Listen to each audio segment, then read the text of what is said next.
meeting? Oh, wrong meeting. Okay, continue, yes. Hold on. This is the June. Great. Yesterday, the couple of days was awful. Yeah, I think you are right today. Whoever is talking, can you mute your computer, please? Hey, once again, it's the June Landmarks Committee meeting of Committee Board 1. Welcome, everybody. We are short one for quorum, but we're going to assume that we're going to get that person. And meanwhile, we're going to start. Jason, would you, by the way, take, well, if not only, but at least 44 Lake Street, because you've been involved with that application. Will you do that one? And we'll, I'll do whatever you want. How am I involved in 44 Lake Street though? Remind me? Not involved, but you were communicating with. Oh, that's the one with the guy with the granite. Yeah. Okay, sure. That's fine. And whatever else is fine too. Great. And I'm going to be on video in a minute. I'm just getting to my home. It's okay. 54 Warren Street, are you here? Application for restoration of existing granite slabs. Now, wait a minute, Jason. I'm sorry. We have two sidewalk replacements. Oh, that's the person I spoke to. 54 Warren? Yep. Then I'm going to ask you, we'll wait until you get into the house. Well, no, that's fine. I'm ready, but I can be a okay. sidewalk expert today. And So, whatever, let's go. Take it over, Jason. Well, let's go. Whoever's 54 Warren, a gentleman, a nice gentleman I spoke to today, please share the screen with that guy and let him show us his presentation. Awesome. We have Michael Waldman, 454 on Warren Street. I asked him to mute himself. And Michael, if you hover over your screen, you should be able to see on the lower portion of the screen, there should be an option, share screen. Do you see it? I do see it. However, I'm not the one who would be doing the presentation. I actually don't even have the file handy. I believe the other participants, the other members of the team are on, although I don't know if you need to see the actual, the document. Chio, I'm sorry if I mispronounced his last name. I believe he was the. I'm on as well, Michael. Isn't Michael Burzak coming on? Michael Burzak is on as well. Yeah. I'm not Yeah, sure. I think Michael's doing a presentation. Oh, I see his name. Okay, I'm going to. By the way, let me interrupt. You said Waldman. It's Wildman, right? Wildman, not Waldman. Is that? It is Wildman. Yes. Thank you.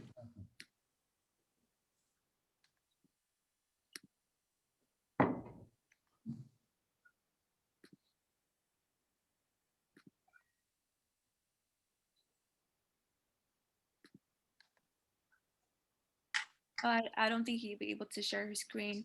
I can share my screen to show the presentation on. Just give me one moment, everybody. Yes, this is Michael Burzak. Hi, Michael. For some reason, since you dialed in, you won't be able to share your screen. So I'll go ahead and do that. So if you could just, I'll walk through with you through the presentation. You could just guide me as we go along. I don't know if you'd be able to see the screen. Yeah, I'm having trouble with my audio on my computer, so I just called in.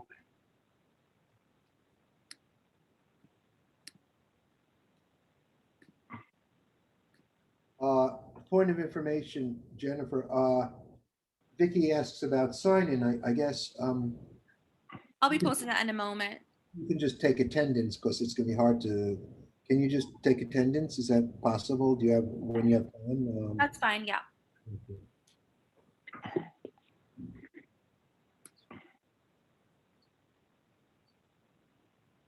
All right, one moment. Sorry, I'm just gonna pull up my screen.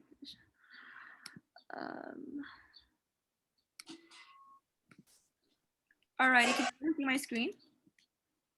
Yeah. Yeah. Yeah, you're showing the drawings that we submitted. All right, I'm gonna make this full screen.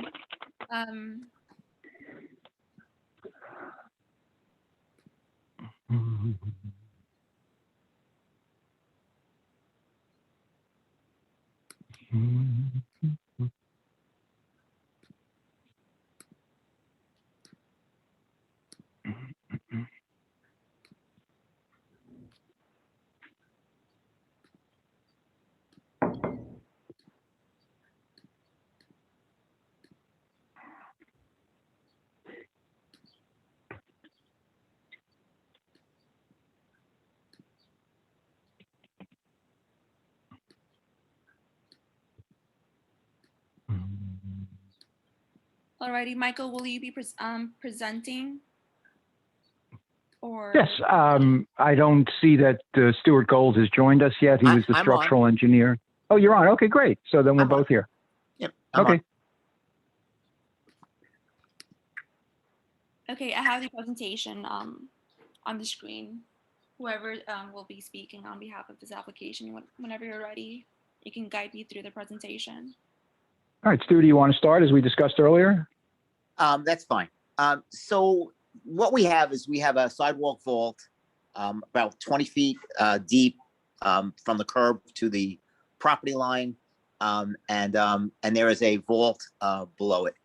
And the current condition right now is granite slabs that are severely both structurally compromised and are leaking severely, which we have electrical, we have sprinkler, we have all types of facilities in that vault, which are compromised because of this.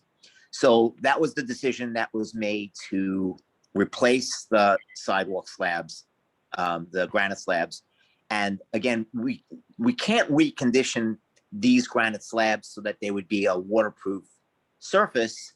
So we presented back using a concrete slab to replace this. And then the question is, so we would do a 2-part slab, which would be a concrete slab, waterproofing, and then there would be some type of topical treatment. And we're open as far as what you want that to be. But my understanding is, in the conversations that have been back and forth with LPC, has been, can you basically repurpose these slabs? And our concern about repurposing the slabs is that they would have to be removed as single items, because if you try and lift these up, they're going to crack. They're going to disintegrate as you lift them up. So the intention that we originally had was to cut them up and remove them. If we cut them up, how do we then use them again? And these are 8-inch thick granite slabs. So the question that came in, can we slice them? And again, in the process of doing something like that, I'm not really sure whether or not they would disintegrate during that process, or what type of integrity we would have to protect the waterproofing, which is what it would really be a function of. Michael can speak further into what's around us, because there have been several buildings that have had the same exact situation, and they have been replaced strictly with just concrete slabs. So that's kind of structurally ideally what we want is, we want a concrete slab, we want a waterproof membrane, and then we want a topical surface to that to protect the membrane. And that's typically how we deal with vaults. Can you show us some slides that have like before and after, or like these are very flat things that we're looking at? You show us some pictures of something that exists. Show us some pictures of some in color. Our drawing set we do. The drawing set, it's coming up now. It There we includes color go. photos of the adjacent properties and our property in the middle. Jason is chair, but I want to be specific. This is all very good. Show us the existing condition on your property and what you propose on your property, and then we can see neighbors for context. But it's hard. This is a simple application, and it has been hard for me to understand exactly what is being proposed. And we responded previously, well, we'd like to see what the material is in a picture of the concrete and the color, which is, at least the color would have been easy. If this is the only part of the presentation, these 4, 5, 6, 7, 9 little panels, I'm lost. But Jason, I will hand it back to you. Let's not be lost. Let's just show us first, zoom in, and someone instruct Jennifer existing Right, granite. unfortunately, this does not have the quality yet as the originals, so it is a little blurry. Okay, so The that picture on the center, bottom left, that looks like our picture, right? The one that we want to right, determine. Okay, so kind of get back right, into that one. where you see the balloons, that is the front entrance of the dentist's office, which is our subject property. And you can see there is a strip of concrete both along the building line. There's a concrete infill strip between the granite and the curb, and then there are the 5 existing granite slabs that we need to replace, which is what Stu Gold was speaking to. Then we have photos of the adjacent store, which to the left is Babesta, and at some point recently they did replace the sidewalk, and they have a concrete strip along the building line as we currently do, and then they have granite from that to the curb. So show On us the other Babesta. side, Show us Babesta. All right, so- give us an all instruction. right, how to so deal with that's, all right, I don't have any control over the Right, image that's up on the Zoom screen. out. So Zoom out. if you go back up, and so right now, the photo that says existing photo 5, where you are looking at the fire hydrant sort of dead center, that's Babesta, which is the west of us. So are you the poster store? No, we're in between. And then the dentist. poster store, which is Philip Williams, has a concrete sidewalk, and all the other properties on the block also have concrete sidewalks. So I So feel like right we're now- looking at, aren't we looking at yours right now still? Not the Our Babesta? photo 4 is our property, head on. In that photo 4, to the left is Babester, and there's a blow up of that in photo 5. And in photo then- 5, if you see where the fire hydrant is, our property is beyond, be up the picture from that fire hydrant, whereas, and that's what you see in photo 4, Okay, where you don't photo see the 5. fire hydrant. The fire hydrant in photo 4 would be to the left. So photo 5, they changed they had granite. You're telling us they had granite and they changed it to concrete, right? No. Photo 5 is Babester to the west. Yes. We assume they did replace the sidewalk. We don't know what was there previously. Right now, there is a continuous medium gray strip right at the building line, which is concrete. And then from that strip to the curb are granite Okay. slabs. And that's the fire hydrant is inside one of their slabs. I And then know what we they are did. to the, They Okay. had old granite and they replaced it. And it seems the way that came about was they came to us with a similar application as you did, the condominium above, and they talked about their hardships like you do, Will, or you have about your sidewalk vault and all the stuff that's under it and all the expense and whatever. It ended up, it looks like they got pushed into doing granite by somebody. Because they were trying to propose exactly, they were trying to propose something similar to you. But more importantly, let's just make sure everybody knows, Babesta, the building to the west, has granite. You have granite that's compromised. And then the building to the east, the poster store, has concrete. You're proposing to remove the existing concrete portion in front of your building and the existing granite, right? And then that from is there, correct. we're going, okay. Yeah. So what do you propose in place of the existing concrete zone? And what do you propose in place of the existing granite zone? And what color are you proposing to match maybe the one to the left, which is granite, or the one to the right, which is concrete? I can speak to that. We are open to what either your landmarks group or LPC dictates. I know they have come up over the years with several different grays that they've determined are acceptable in landmark districts. It looks like, I don't know if the strip that Babesta put in adjacent to the building line is what currently is accepted, or if they've gone to a lighter or darker gray, but our proposal would be to match the concrete color that Landmark is currently allowing for sidewalk replacement in districts.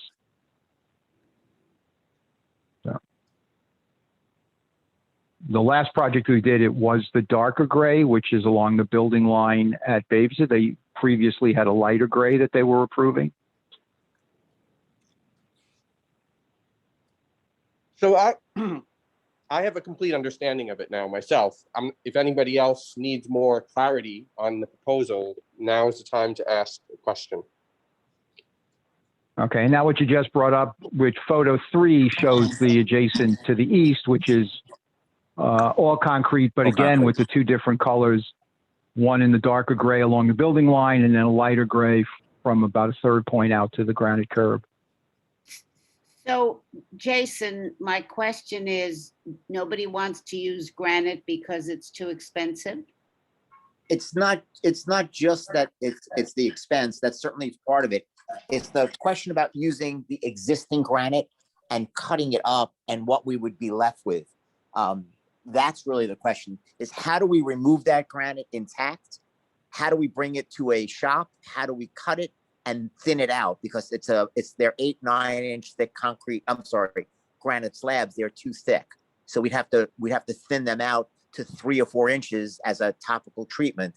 And by the time we're doing that, both expense and what product are we left with is really what the question will be.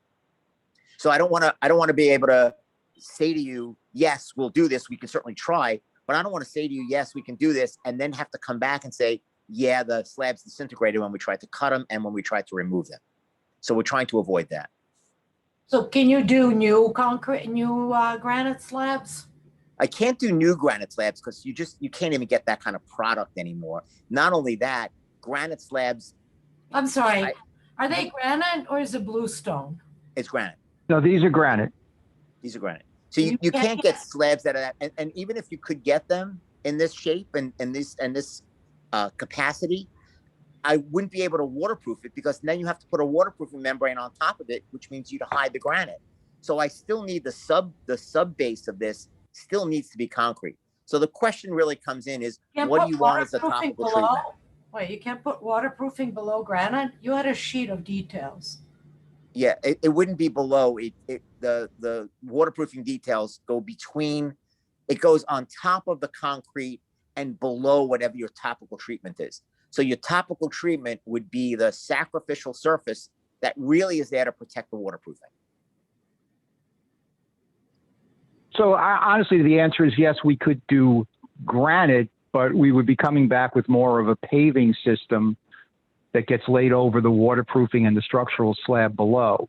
So there is, and again, the conversation is really what are we trying to achieve? We will never be able to replicate what the existing granite looks like, either in the size of the slabs or in the weathered quality that it has from being a walking surface for 140 or 150 years.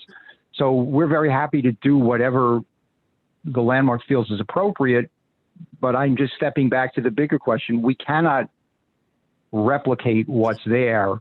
And if the engineer is saying that we really can't reuse these slabs, then how do we proceed in a way that satisfies everybody's concerns? Have you spoken to staff at LPC? Excuse me?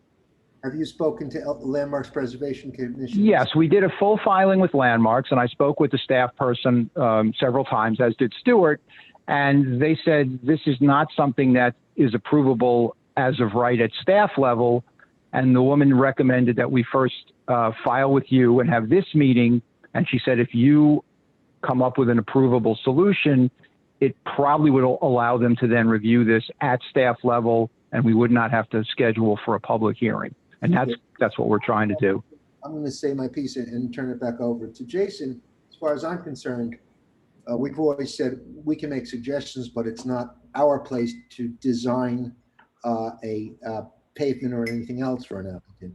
However, there is a clear and evident solution in the adjacent property. Those aren't giant century-and-a-half old slabs of solid granite, but they managed to find granite. We can call them slabs. They look like granite rectangles that have been scored, and they don't look as deep as original granite pavers, but they're granite, they look beautiful, and whatever solution they achieved on a limited budget, because they're a small co-op or condo, is replicable. They also have a vault under their pavement, and I'm sure the vault needed to be redone. The granite undoubtedly was in the same condition yours is. I will add that the granite curb in front of the poster store is beautiful. I'm not saying that you should replicate that, but that's my opinion. Go next door, find out what they did, and do it. It can't be that difficult because they did it and they're not a big building. I'll be quiet now. Let's hear from other people on the committee. I agree with Bruce. I don't have much more to say beyond that. I do agree with him. Anyone else? Did we get quorum here? I don't know, but this is Vicky. So I want to say that, of course, I agree with Bruce, because I think we can get granite size that we need and thickness, and I think we can waterproof this. Also, I wanted to ask, if you are doing concrete, what is the proportion of the pieces that you're proposing, for the score joints and the expansion? What is your proposed layout? For the concrete sub slab, if you would, the structural slab itself, there is no jointing in that. That is a monolithic reinforced concrete pour. Then the waterproof membrane, and then and then if we were doing a concrete topical surface, that's where you put the joints, which is appropriate to DOT requirements. We could do the same thing with granite slabs, which is what I was trying to get at before, so that the topical surface becomes granite, and we can shape those to the jointing that would be appropriate to DOT, which, Michael, I think is 4x5, if I'm not mistaken. Right now, it's 5x5 with 5x5. Control joints between, and then 200 square feet expansion joints. I think it's 3/8 of an inch. Right. So we have it would have to comply with DOT requirements as well. But again, that topical surface, what Bruce had said, as far as, find out what the next, we know we can do that. The question is, again, it's an expense, and if this is what community board wants and LPC wants, we go back to ownership, and ownership will have to approve the dollars for it. So we don't have an issue with providing it that way. And again, it just has to meet certain standards. So we can find the color that's appropriate for LPC in our granite. I'm sorry, so I'm going to go back to, and I'm not going to use language like topical surface. I don't want to hear about your section. What I want to know is what this looks like, because that's within our purview. So if you're going to do concrete, right, would you be able to match the proportion of the existing granite pieces so that at least we stay within the same size? Is that possible? Is that what your neighbors did on the left and the right? I can speak to that. I mean, I can't speak to what the neighbors to the west did with the granite slabs at that size. What was done to the east of us, it actually looks like the concrete they poured exceeds what DOT allows. And I don't know if Landmarks overrode DOT criteria, because it looks like they replicated the size of the slabs, which would exceed the 5x5 that DOT allows. So we would actually have to find out if LPC can override the size of the individual Sure not. flags. It's one agency to another, probably not. What is your existing slab size, you said? The I'm sorry, what was the question? The existing slabs are approximately 20 foot long by about 5 foot wide.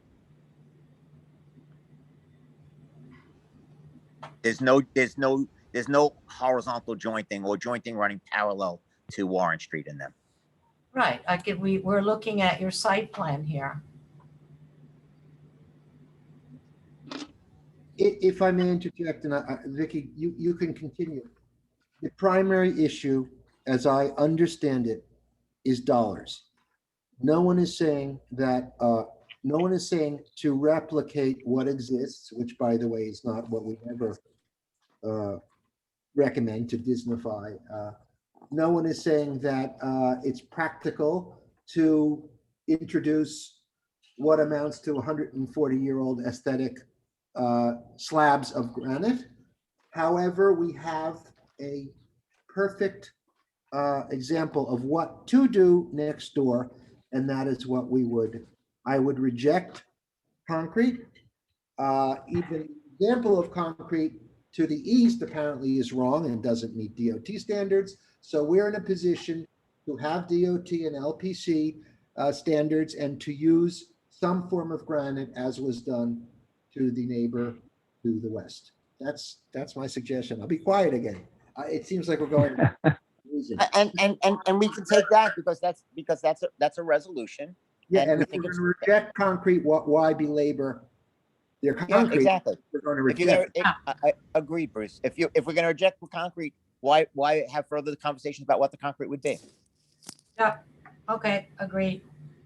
Okay, then we just have to go back to ownership and have that follow-up discussion. And then honestly, if we're going to go granite, then we can just go back directly to Landmarks because we already have an open application with them. And they were waiting for this meeting before they proceeded with us. And then Michael, we'll go to either you or I'll go to DOT and see whether or not we can have these granite slabs that come in without them being jointed, other than the joint running perpendicular to the building. Right. I would assume the granite can be larger because it doesn't have the same expansion issues that the concrete has. So we we'll confirm that with DOT and go as large as legally we are allowed. Right. Yeah. Okay. And that might be, quite frankly, that might be the reason that they also have the that concrete slab right in front of the building before then it turns to granite. That might be one of the reasons they have that there, is to create the joint not at the building but in front of the building for expansion and contraction for the granite. I think you can have your internal discussions after the meeting. Is that okay? Can't we write a positive resolution saying that we agree that they could do granite? No, because their proposal is we have to address the application for restoration of existing granite slabs, which actually doesn't say anything. You and I can do it, Jason. We're saying we reject concrete and we applaud their if you want to do positively, we applaud their agreement to do a form of granite as exemplified by the property immediately to the west. Something like that. I mean, I would stop short of applauding anybody on anything like this. Oh, just a little. How about we approve of Right. that type of proposal? But I do thank Michael took some time out to explain it to me before. Seems like we got them in the direction we would like, and that's really sounds like a positive little meeting. But so staff is constantly churning at LPC staff level, and staff must understand that this has come up before us because we're not constantly churning, and we had a resolution to this very issue on the very next property. So if they're not aware of it, staff needs to know through our resolution, I believe, that the solution exists right there. yes, we'll do. I'm going to reference that in the Perfect. resolution. Okay. So Fantastic. let's vote. Thank you so much. So let's call the question, I guess. Isn't that how we do it? Yes, So yeah, a member of the floor can call the question, please. I did. I'll second it. Great, thank you. Let's see, go to the vote sheet. Alrighty, Bruce. I'm doing a Yes, roll call. Bruce, agreed to what we discussed. I don't know whether it's yay or nay, but I agreed to the granite. Jason, Yes, I agree. I'm in favor of our resolution. Mark, Yes. Vicky, Yes. Oh, sorry. What? Susan. Yes, yes. Thank you. Is Megan here? Megan, no, okay. Vera, Yes. thank you. Chow here? No. Roger's not here. Okay, 3, 4, 5, 6. Okay, great. And the motion carries. Thank you very much, all. Jason, Thank you. how do you want to divide the next? I, for no particular reason except that I love Cortland Alley, I would like to do 408 Broadway. Do you want me to do 408 Broadway and 44 late, or do you want to do 145? Tell me what your. Wait, well, 145 Hudson, maybe I shouldn't do because that's a conversion that my firm did just Okay. for fun, and then whatever. Okay. But yeah, I'll maybe do I just should stay away from that one. I'll do 145 Hudson and 408 Broadway, and you can.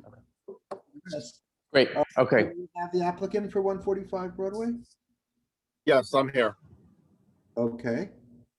You want Oh, you to? need one for 145 Hudson. Yes, we do. We have Mike Rosani here with us. Mike, do you feel comfortable sharing your screen, or would you like for me to present this? Okay, awesome. Thank you. Good evening. My name is Mike Rosani. I'm with Michael Zenreich Architects, and we are acting as a consultant for the architect of this project, Vivian Doan, and she is on this call as well. Can you hear me? What is the name of the architecture firm? Michael Zenreich Architects. Zenreich. Okay. Yes. And the architect for this project is Vivian Doan with West Chin Architects. And I have members of the board on as well, Bob Cochran and Claude Arpels. So if there's any specific questions related to the building, they'll be able to chime in on those as well. Okay. All right, so our application is at 145 Hudson Street. You can see on the first slide, what we are proposing to do is replace an existing interior vestibule set of doors and install a new set of doors at the face of this archway at the front of the building. So I'd like to go through some of the photographs that we have. So we're showing in the landmark district where the property is located. Unfortunately, the tax photograph and subsequent others for other properties doesn't really show too much. You can see just the top of the existing arch behind a truck. So I wish we had more information, but that's all that we can show. Right here are a few examples of other properties in the district, and I'd like to come back to this sheet after we've gone through and shown you what we're actually looking at. So this right now are some photographs of the existing conditions, and it's a more close-up photograph. So you can see from the street level, right now, the existing entrance doors go directly into the building, and there's this exterior alcove, and on either side to the left or right, it's 4 to 5 feet deep, and it poses not only a safety concern for the tenants of the building, but also it collects a lot of dirt. There's a lot of people relieving themselves in these locations, and it's just not something that's becoming of a building of this stature. So what we're really trying to do is, improve the quality of life for the tenants in this building. So in the rendering, you can see what we're proposing is to infill this opening with a new satin brass set of double doors with a transom. We can come back to these. Just would like to go through all of the drawings so you can see what we're talking about. So this is the existing conditions on the left side. You can see the existing interior doors, which are going to be replaced with a new set of double doors aligned. Right now, the existing doors don't really meet with code requirements since they do not have 2 doors that are of equal dimension, which ADA requires. So we're trying to improve upon that and have a properly installed and code compliant entranceway. And then you can see at the front of the building where we're proposing to install these new doors to separate this area and create an enclosed vestibule. And on top of the safety issues and everything else I mentioned before, it's also going to improve the energy efficiency of the building. So we don't have the conditioned air from the interior of the building going out to the street. It'll be trapped between this vestibule. And we have one more slide with the elevation of the recessed storefront. This is the existing condition, and this is what we're proposing. So we'll end up having the doors aligned with the new doors at the front, and then we'll have a side light with a transom bar above. We have some details of the proposed dimensions of the storefront framing and the door framing, sample of the material that we're looking to make this out of. So in a nutshell, that's basically what our proposal is. And I'd, I'd be open to any questions that anybody might have. Well, I can open it to the floor. I have my own strong opinions, but that's only one person. So you want to go around? Not hearing any voices right now. Hold on, I'm sure we'll go around. Can I ask a question, Bruce?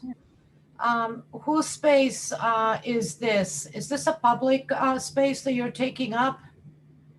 Or is this part of your common element that you are reclaiming and enclosing? Part of the building.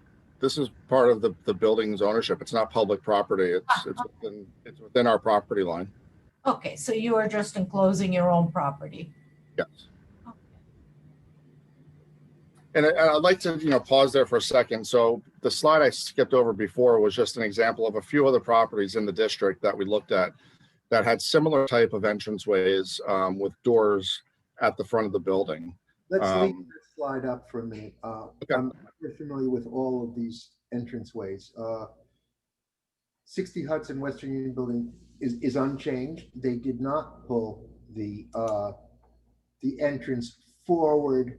It's hard for me to, we're not in an actual physical meeting. They did not pull it forward to the street front line. They kept it recessed. The doors are essentially the same as they always were. They were updated. And in fact, for safety's purposes, after 9/11, this being one of the most, was on the list of the top terrorist buildings in New York City, they put in bollards in front of what you can see. The same goes for 99 Hudson, was not forward infill. I can't speak to 7 Hubert. I don't know what the original condition was, although it does not look like that archway was as three-dimensional as 60 Hudson or yours. I think your design for the infill is absolutely beautiful. What's there now is not, but I don't think, I personally do not. Can we go back now to the current proposal? I do not think that that beautiful dimensional space should be enclosed. I think you can easily, personally, find a means of enclosing, as it were, or taking away the side voids that bother you for safety reason, and put in that new infill while leaving the dimensional arch, which is a huge architectural element as far as I'm concerned.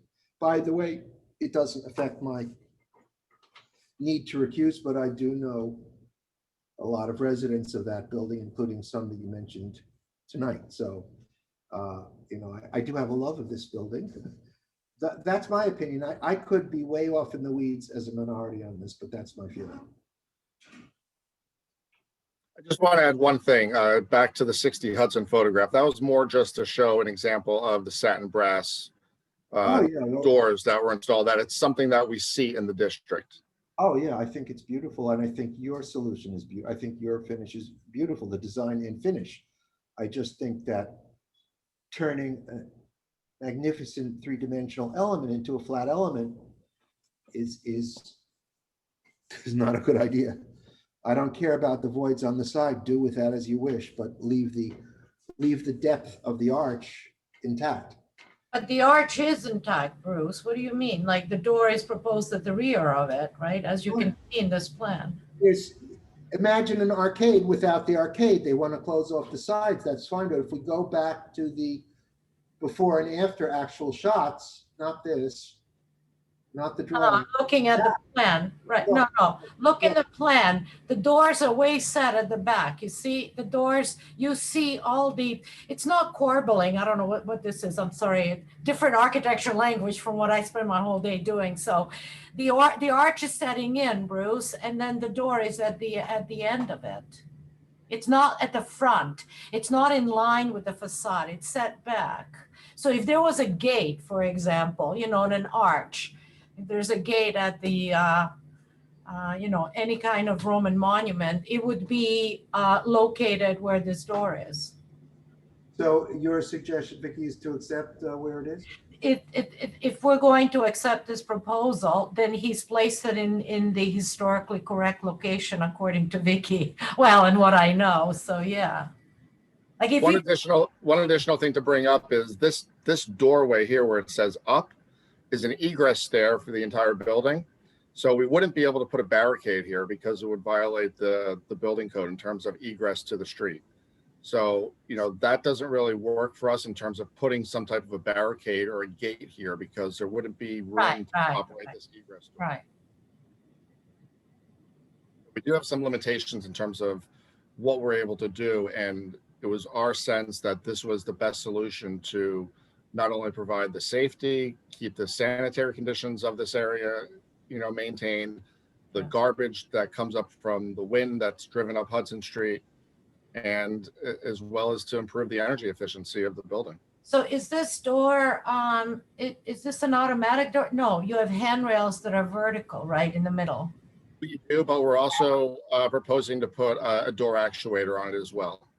Now, hold on a second. I asked you where the handrails are. I mean, the door pulls, they're in the center, right? And Yeah, they're they're in the center, yes. And they're full height. I don't know, Vivian, can you chime in on that? Yeah, I can see that it's drawn as full height, so I believe they are. So they're custom made. And then you have an ADA buzzer, right? Is that it right there at 34, 36, whatever, 34? Yes, right here. Hello. Hi, this is Vivian Doan with Western Architect. Yes, so the proposed new satin brass finished handles are round in shape and go basically from the bottom of the glass to the top of the glass, and it's basically to mimic what is existing. So the existing door handles are also pretty much almost full height as well. And yes, by code, yes. So here you can see it's just in an aluminum finish. And where's the lock? I mean, I should have a say lock on this door? stainless steel. You can have a lock on this door? Yes, there will be a lock. On the bottom? But yes, at the bottom. Okay. And it's barely visible. And yes, by code, we are required to have ADA actuators.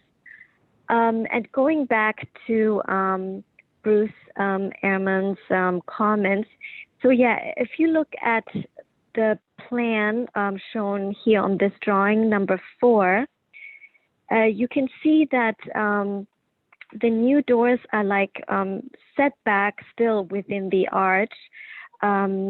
It still would give some kind of dimensionality. So of course the illustration that we are showing, I think it's like on the next page, yeah. It's flat. It's just like a Photoshop illustration. So unfortunately, it doesn't really show that depth. But yes, where Mike Rosani was showing, with the cursor, that is that point where the new doors would be. So there's definitely a setback by at least 12 inches, and then you can still see, the profiled dimensional arch. Thank you. As I recall, when this building was converted, if I'm not mistaken, there was still commercial usage, and there were de facto 2 lobbies as the building was being converted residentially. Is that correct, or am I mistaken? I mean, I know we converted it and it was definitely commercial and residential for a while. And there was a long problem, whether it was with DOD or elsewhere, regarding those 2 lobbies, and they stayed separate and provisional for a long time. This particular existing condition, if we can get closer to it like we did a minute ago, not in sketch, but in yeah, there. That condition, though, those doors themselves look temporary. They're not original doors. Maybe the transom glass was, but Are these doors and frames original? No, these were replaced in, I believe it was 2011 or 2012. Right. And at this time, there's only one lobby and one entrance, right? They're no longer those commercial and residential separate entrances, lobbies, right? I believe that's the case, yes. Okay, well, Hey, then, sorry, this is Claude Arpels. I'm one of the board members. I know you from the- here. Yes, hi, how are you? I believe the sponsor's intent was for there to be two lobbies, but ever since residents have moved into this building, we've all preferred to share the principal lobby. So the other lobby basically is not used. And So there is an existing other lobby that's like a ghost lobby. It exists and is not used? yeah, exactly. It's a storefront. Where is the entrance to that? Can we see that on the Yeah, it's that storefront it's the green storefront to the right I see. by the person with the umbrella. Okay. That was like a little food place years and years ago for a while. Now I got it. So is there still a commercial element to this building at all? No. Yes. Yeah, 40% of the building, floors 1 through 6, Oh, are still commercial. and they use the same elevators? Yeah. Turns out we get along. So, well, you didn't back then. I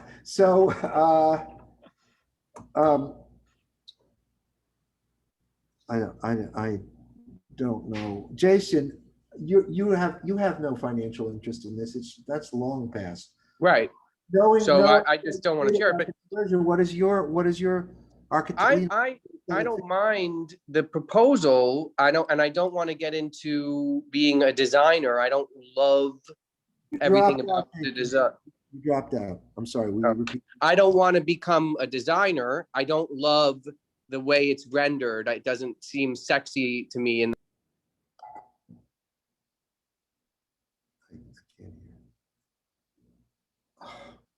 No, we can't hear. You're on mute. oh, I guess, okay. So I guess for me, it's missing a little bit of, maybe it comes across as a little flat. For something that like the building's upper windows, which are like these kind of, old school steel casement kind of windows that have a certain depth to them, right? And actually in that middle picture where they're green, whereas what you're showing in the details is much more looking like extruded aluminum, Chinatown kind of stuff. So I'm kind of into it depending on which way the general committee goes, and hoping for a more sexy detail for the actual infill. It's not much infill, so I wouldn't cheap it out. I wouldn't make it so plain, I guess. Is this true divided light, or is this just applied molding?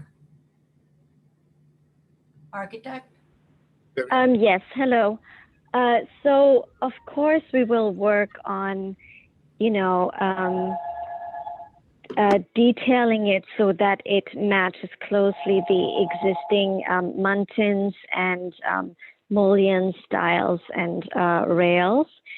So what you see here in the section, these are fairly schematic section. It will be in an actual brass material. So it's not just, a brass finish. It's actually going to be like a brass material. And I don't think that it's going to look cheap or like Chinatown-esque. The reason why we have like this 6-inch, profile is also because to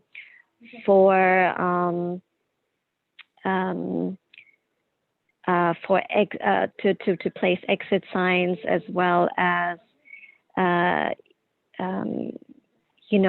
provide like the wiring and so forth for the ADA actuators.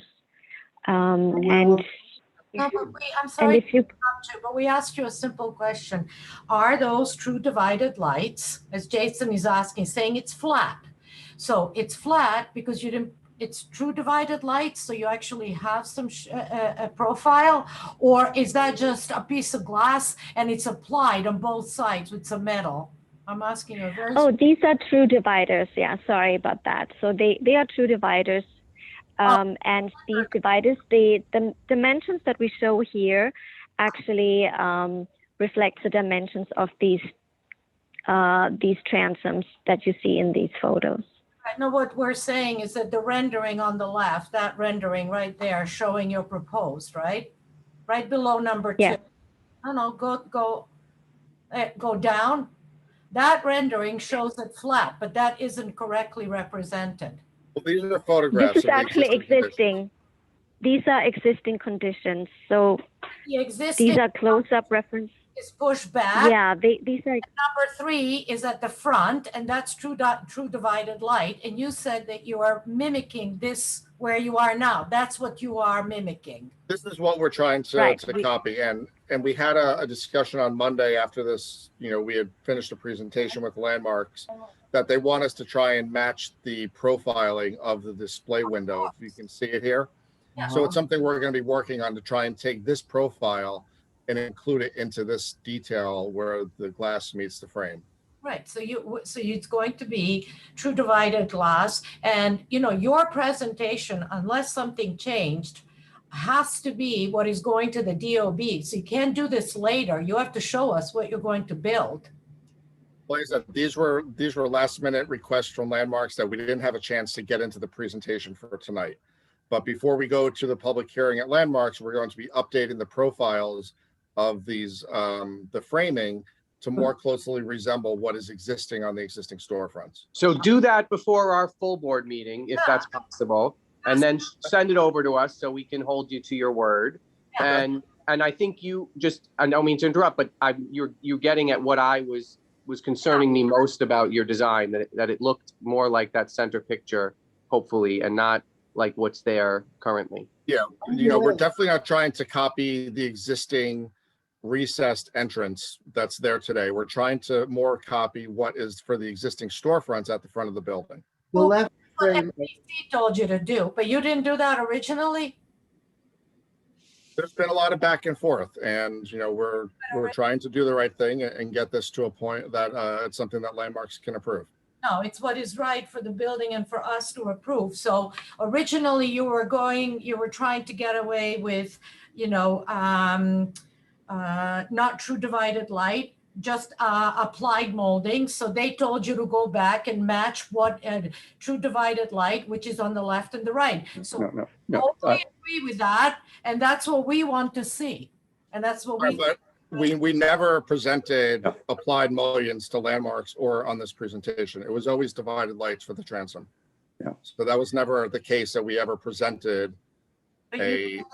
you didn't have a chance to revise based on their comments. No, the comment was that that the profile of our framing wasn't dimensionable enough, and they wanted us to more closely resemble this profile. So that's what we have to work on now, is trying to match this profile.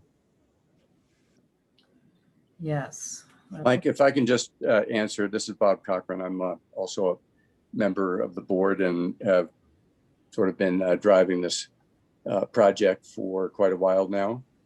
And Vicki, if I can just say, I'm all about the quality and the tradition here. And if somehow or another it looks like we weren't doing real divided lights, I can guarantee you it was my understanding and intention that these would be divided lights, that there would be good relief, and that these drawings haven't gotten to the level of like shop drawings that would show the impressions that might be made in the vertical and horizontal elements around the doors and the windows.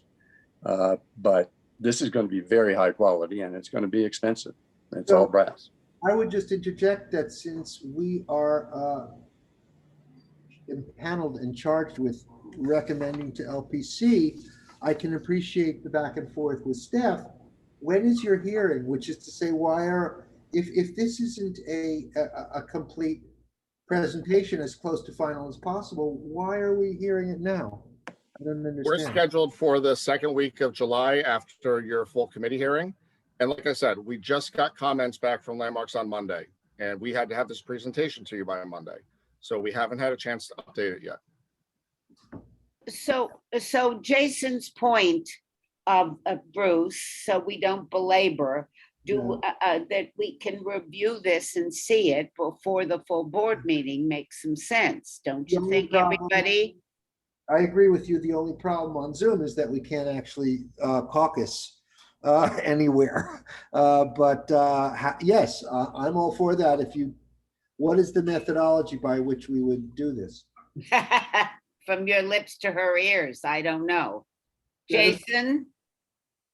Well, I'm sure they can put together the sheets and send them to Jennifer, and then it's all, once they send it to Jennifer and she knows all of our emails, we can all look at it independently if there's, and now Mark, I know people that haven't spoken know what we're talking about. I know Mark gets it, and whoever else is on here probably. So can't we just look at it independently, confirm that we're okay with the details, and I just want to hear what anybody else thought about, that's the details. Bruce seemed to have a problem with it being that the glass was brought out and getting rid of this little portico or whatever we were calling it. I guess it's not one of these buildings like, although it's a blockbuster building, it's not like where you go down to that one on West Street by Walker that, has these big vaulted kind of peripheral porticos around the base. And so since it's not there and there's all this, what, Bruce? Or even finish, Jason, finish. Yeah, anyway, so right, it's not like that, even though it is kind of like that building type. Yeah. And almost since what's there now, it doesn't seem to be isn't original. I don't see why we wouldn't prefer that it was in more unison with this other green, this other storefront that's been inserted all along this whole building, which completes the building, which references the windows above it. And I feel like maybe there was some sort of, I know that there was a lot of approval stuff like BSA and nonsense when this building was converted because it was pretty early on. And that may have been the only reason that this didn't get created in a more uniform way with the rest of the building at that time. I got you. Yeah. So my proposal would be to move on is that if we see the plans, that we write the resolution according to what we're all talking about, viewing in the correct manner, and that we then have it before the full board meeting, and we can take our vote by email. That's what I would suggest. Can we put on the screen not these detailed drawings, but rather the renderings, please? The color elevation renderings there. Let's just leave that for a little while because it's the most obvious example. By the way, I do not think that the transom glass above the doors are original either. Correct me if I'm wrong. I seem to remember a rather temporary infill when the building was being converted. There's one other thing I want to say just to the committee. Although, as Jason says, this is not a triumphal archway like Walker Tower or Ralph Walker's building on Barclay Street or 1 Wall Street, what have you. This building was an incredibly interesting amalgamation of classical details like the archway and an extremely forward-thinking, aggressive, almost early 20th century, industry with large swatches of glass. It doesn't look like the older masonry buildings in the Tribeca West Historic District. There's a modern element to it. So it's a very, very interesting design. And I would hate to damage that That's all I'm saying, but I'm now convinced from the other members that it's adequate to move this forward. And I've heard nothing about anyone thinking that the bronze, and it is bronze, right? That the color is too garish. It could be argued that it is too garish, but it is bronze. And so now in terms of resolution, since I'm writing it, I guess from what I'm hearing from the committee, and I'd like to hear from people who haven't spoken yet, we're disposed to approve of this pending a greater depth and detail on the transom glass. Is that correct? Not, well, on the storefront profiling, I think as well. I think it's the transom glass and the storefront profile. Okay. Because it's all one and the same. So what we're really looking at is, this profile at the transom and the profile at the storefront, that there's some kind of unity that works with the existing storefronts. Can I just ask, how did you come to the brass based, how, just because like historically in one of these types of buildings, it might have been that? Versus Yes, maybe the green? I guess I'll speak. It's Bob Cochran, although Vivian is the architect and the designer. But yes, I think we felt that the brass was the obvious material for the entrance door. And I think that the green, it works well for the storefronts. But we wouldn't want this main entrance under the arch to be mistaken for the storefront. Excellent point. Excellent, yes. And do you have, just for the board's edification, do you have a picture of the entire facade? Do you have a picture of the building, not just the storefront? Do you have a? There. Well, yeah, there you go. What year was the building completed? 1929.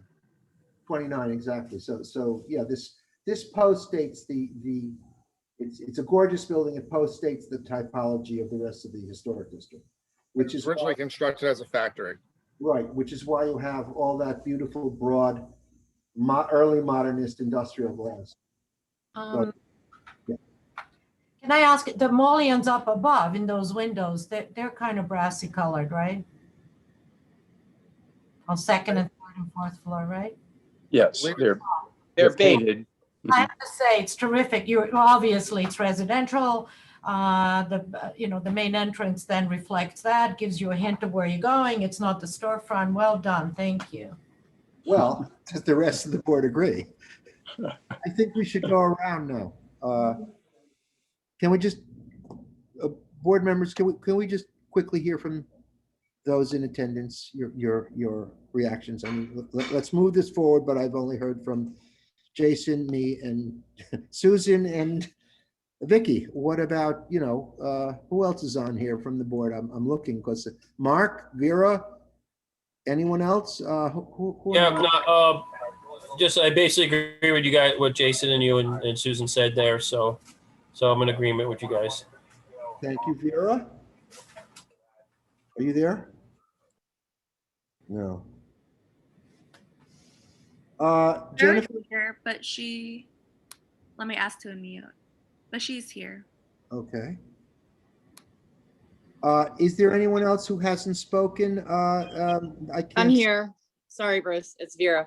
Yeah, I know. I have the same struggle as you, which is the loss of the dimension of that entrance and giving a rather flat appearance, and so it sort of loses its grandeur in a sense. Go back to what we were just. And I don't know how to resolve that, because I mean, they bringing it back. The architect was saying they brought it back as far as they can, right? Yeah, right over there. But I guess from the photo, it really looks, the depth is just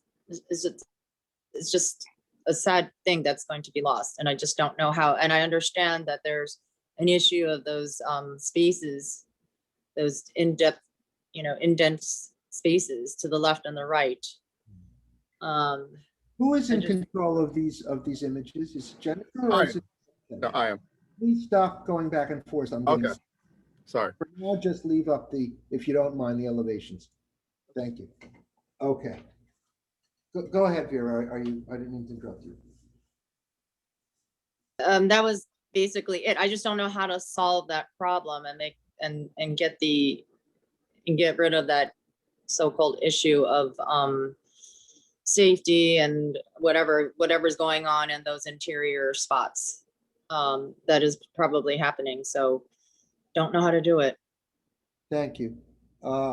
Jennifer, can you call on anyone that I've missed on the committee? Sure, taking one quick look at the attendees list. In terms of those from the committee, that's about it. We've called on everybody. Okay, so Vera and I have a particular issue, but I think that would require a redesign of the whole thing.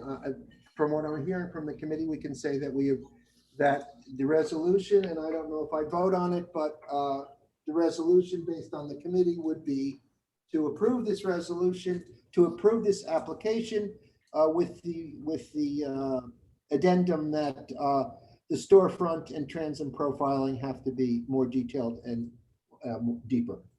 Is that, that would be the resolution that I understand from the committee. But they have to match. The new details have to match the existing. Okay, fine, yeah, okay. Well, not the existing. Yeah, the existing green on either side. Oh, yeah, right, those, Yeah, right. yeah, just to match. Don't let, not to come up with a new one, just to match. Thank you. And we're not talking about color, we're talking about depth and detail. Right, Right. just the profile moldings, yes. Okay, so let's go around and take a vote. Bruce, just before we proceed, we have an attendee actually. They just reached out to me by the name of Gerald. They wish to comment on his I'm application. sorry. Oh, go right ahead. Yeah, hi, Bruce and the board. I just, I'm looking at these two photographs here, and I noticed, I understand the concept of having these large doors as, you know, monumental type doors.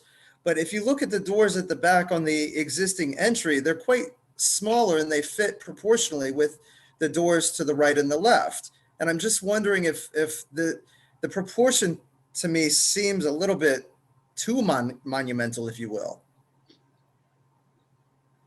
Okay.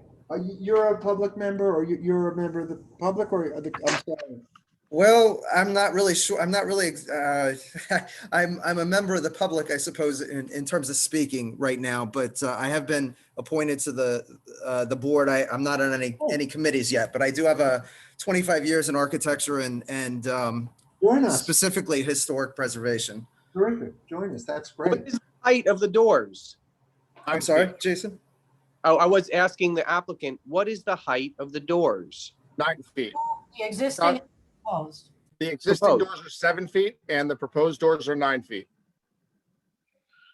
There's one thing I have to clarify, and I don't love this proposal, and I haven't from the beginning, and I'm probably going to vote to abstain. But I want to make it clear, from my understanding, in the neighborhood and having passed this building for 30 years, the infill that you see now, those doors that we're referring to, those are not original doors. They were installed, if I'm not mistaken, they said 2011, as the building was being converted. I don't even think they were intended to be permanent. I could be wrong. Are there any historic photographs of the original, if there were original doors and/or windows in those locations? Not that we've been able to find. I'm sorry? We haven't been able to find any photographs of what the original entrance was. Let's go back for a moment. I'm sorry we're spending so much time on one F, but let's go back to the full building historic photos that we have. Okay, let's see. Okay, and so the only one we have historic is the hero shot. There. Okay.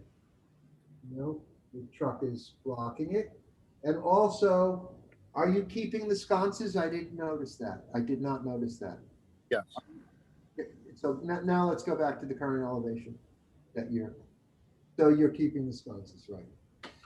Well, I'm at a deadlock. I don't know. I hear what you said, Gerald. I'm looking forward to your being on the committee. These are good points. Yes, it's different. And I wish we could keep the dimensionality like Vera and I said, but all things considered, I think if you were gonna cobble, if there was no door, let's say, you know, this was an exterior space, but if you're gonna cobble an enclosure, you would have to do that when you design based on what you have available. So we would hope that the transom is in the same proportion as the windows up above. Why not? And then possibly the doors, the transom and the doors on the side could also be, you know, matching the geometry of the windows above. And then 9-foot doors is kind of a standard grandiose size for this. I mean, if they're 7 feet, Gerald, you can barely fit a mattress or, you know, a bookcase at 8 feet. So I don't know if they do moving. on that, I agree with you because I think the grandness or the grandiosity even of the doors, at least that speaks to the monumentality of the archway. Right. Because we are trying to help you understand, keep the door, the archway. And you know, it's the rendering too, because the shadows are not really very clear as they are in the left side. So it's kind of fooling the eye. Okay, so let's go, interesting addition, Gerald, but let's go back to what I understand to be the consensus that we want the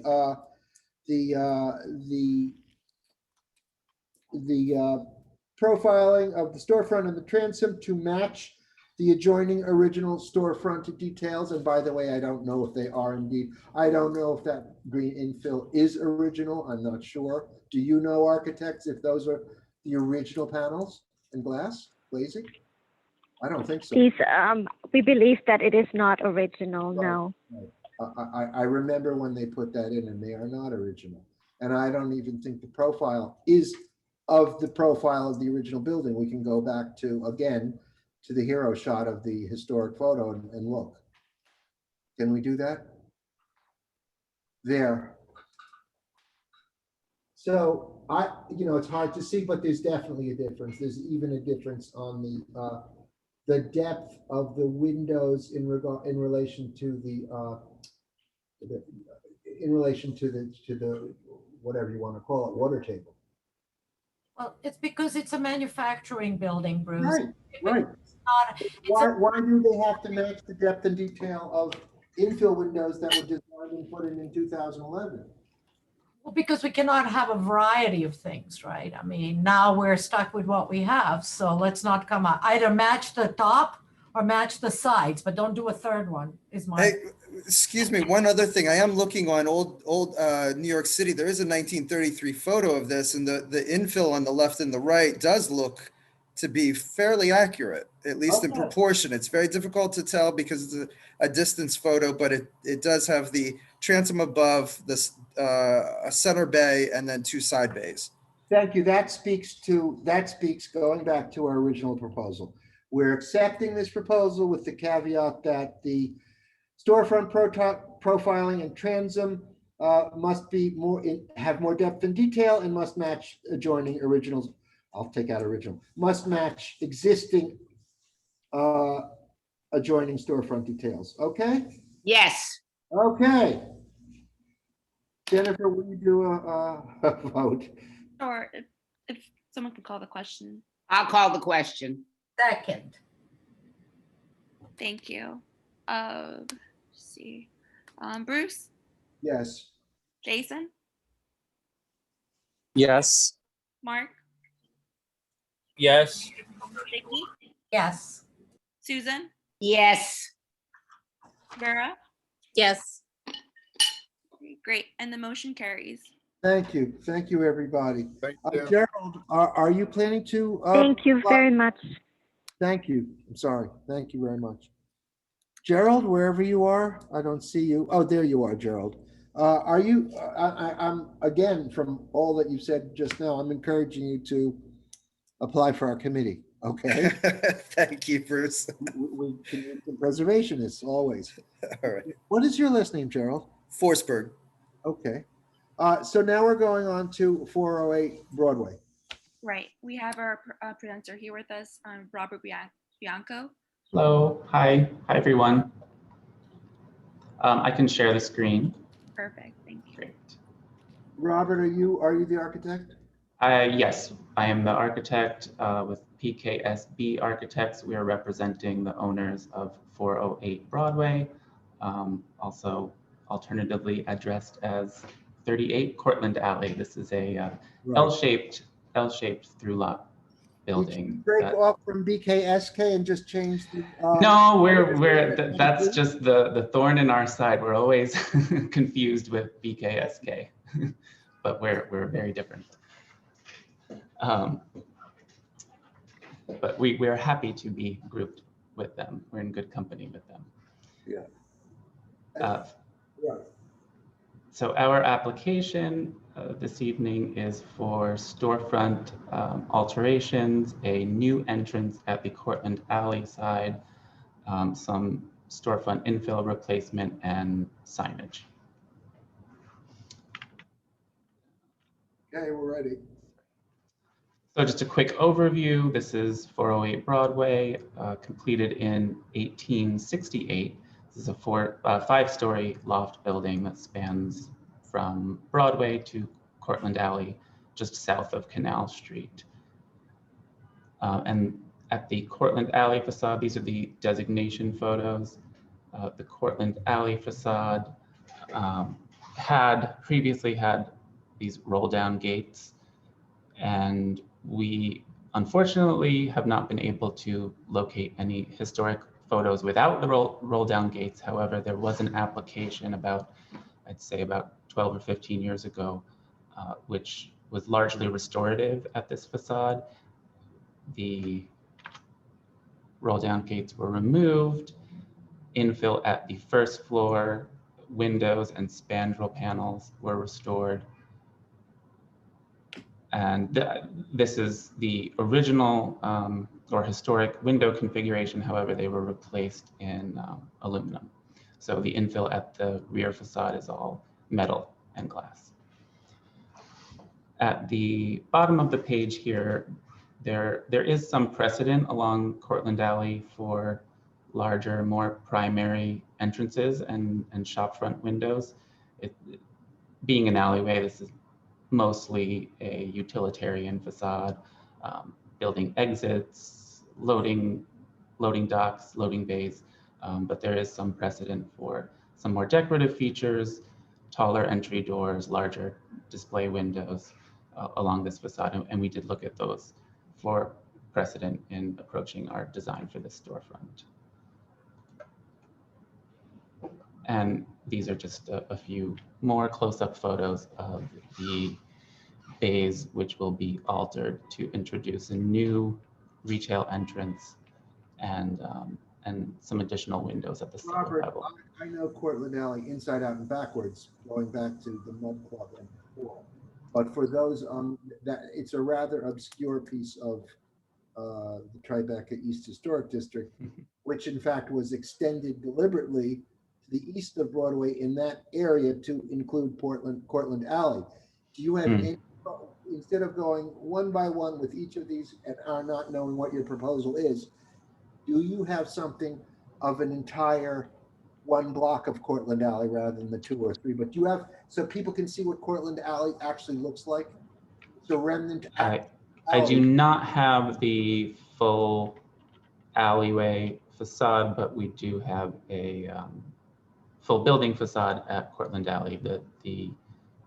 The building is L-shaped, so it's much wider at the Cortlandt Alley facade, and we have a partial view of the adjoining buildings. Okay, I'm going to start asking you questions because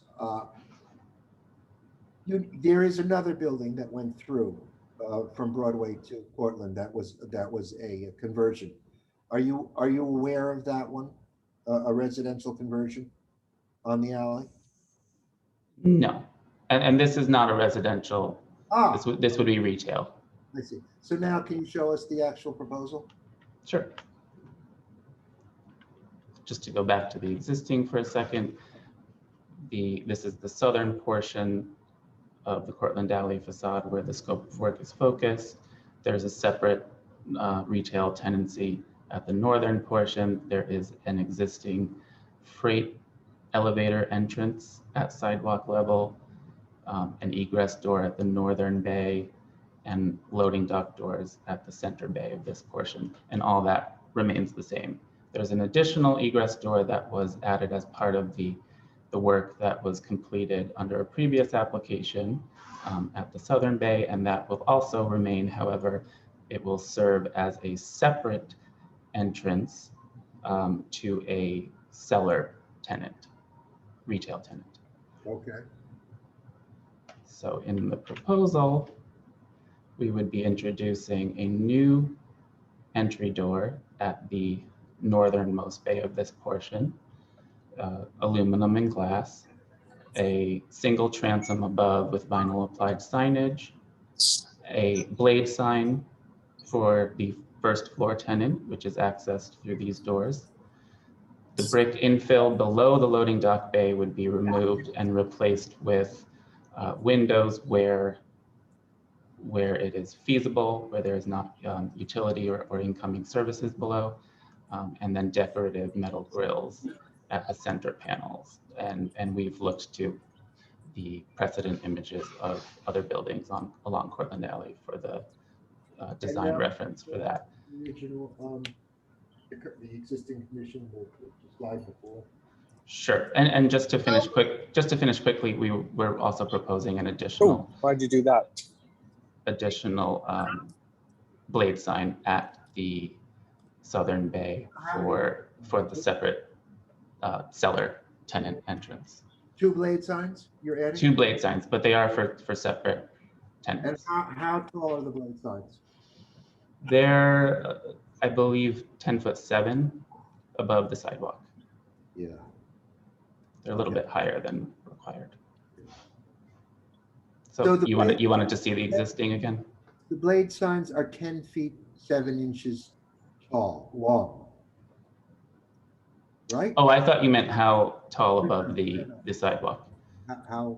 Above the sidewalk. Can we see the rest of the drawing so we can get from Sure, there? yeah, there's more Okay. detail. So this is an enlarged elevation of the existing condition. The red dashed lines indicate where we would be removing existing fabric. The brick infill at the cellar base is non-historic, so that would be removed. The window and spandrel panel and loading dock bay, actually just the spandrel panel and loading dock bay are actually historic fabric. The window was replaced within the last 10 to 15 years. That would be removed to allow for the new storefront entrance. As seen in this enlarged elevation, the 2 blade signs, one would be located above the new entry door, that's 10'7" above the sidewalk level.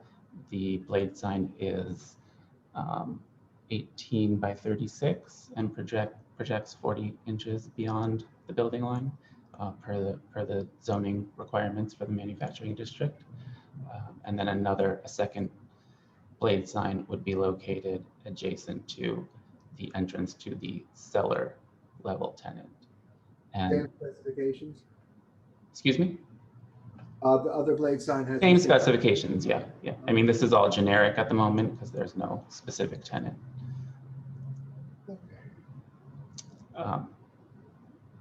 This signage at the clear story windows at the cellar level would be just vinyl applied signage or painted signage directly on the glass, and that would be dedicated to the cellar tenant.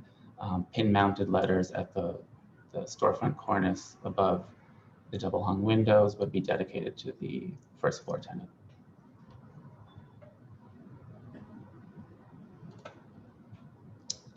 And just some existing and proposed wall sections showing the removal of the non-historic brick infill, replacement with either clear multi-light clear story windows or decorative metal grills with louvers behind to give the possibility for exhaust and intake if required. And then an existing and proposed wall section at the new retail entrance. Portion of the first floor would need to be lowered to sidewalk level to allow entry at grade. The existing, I'll go back. There's an existing freight elevator entrance will be used as the accessible entry for both tenants that will enter the building from this side. So there will be a call button at this entrance so that customers in a wheelchair could access both the cellar level and the first floor level. Do you have occupants or tenants for this program? No, not right now. The owners are talking to some potential tenants, but there's nothing definite. They are actually thinking, they're trying to move in a direction of like a gallery tenant or large furniture or something along those lines. So in designing a program, what are you intending for the basement? A basement tenant? Oh, the basement would be, the basement is being considered as most likely food and drink. Yeah, at least. Yeah. Okay, so is that it? And then lastly, there's an existing and proposed view. Finally, that's what I was doing. So the two blade signs at the southernmost and northernmost bays, pin-mounted retail signage above the first floor windows, new clear story windows at the cellar level below the existing loading dock, and decorative metal grills at the center bays. So this is the block between Canal and Walker, or Walker? Yes, between Canal and Walker. This is right. 2 doors down from Canal Street. And it's on the west side. West side, yes. Okay. All I'm going to say is, because I can't absorb all of this, and I'll let Vicky and the rest of the board members and perhaps Gerald parse this program. All I can say is that I go back to Cortland Alley very frequently because it is, to the best of my knowledge, the last steam era alley, for better or for worse, outside of the financial district in Manhattan. So you can actually see, and it's for better or for worse, textile textile factories with steam pipes. It's an incredible late 19th century intact alley, with the exception of a restaurant. There's a new building from 20 years ago on the corner of I guess it's Walker. The Mud Club has been converted into condos, and there is or was a hamburger restaurant, I think, that closed. Otherwise, it's like I said, a 19th century steam alley. You are transported to an unrestored 19th century working industrial alley. Yeah. I'm done.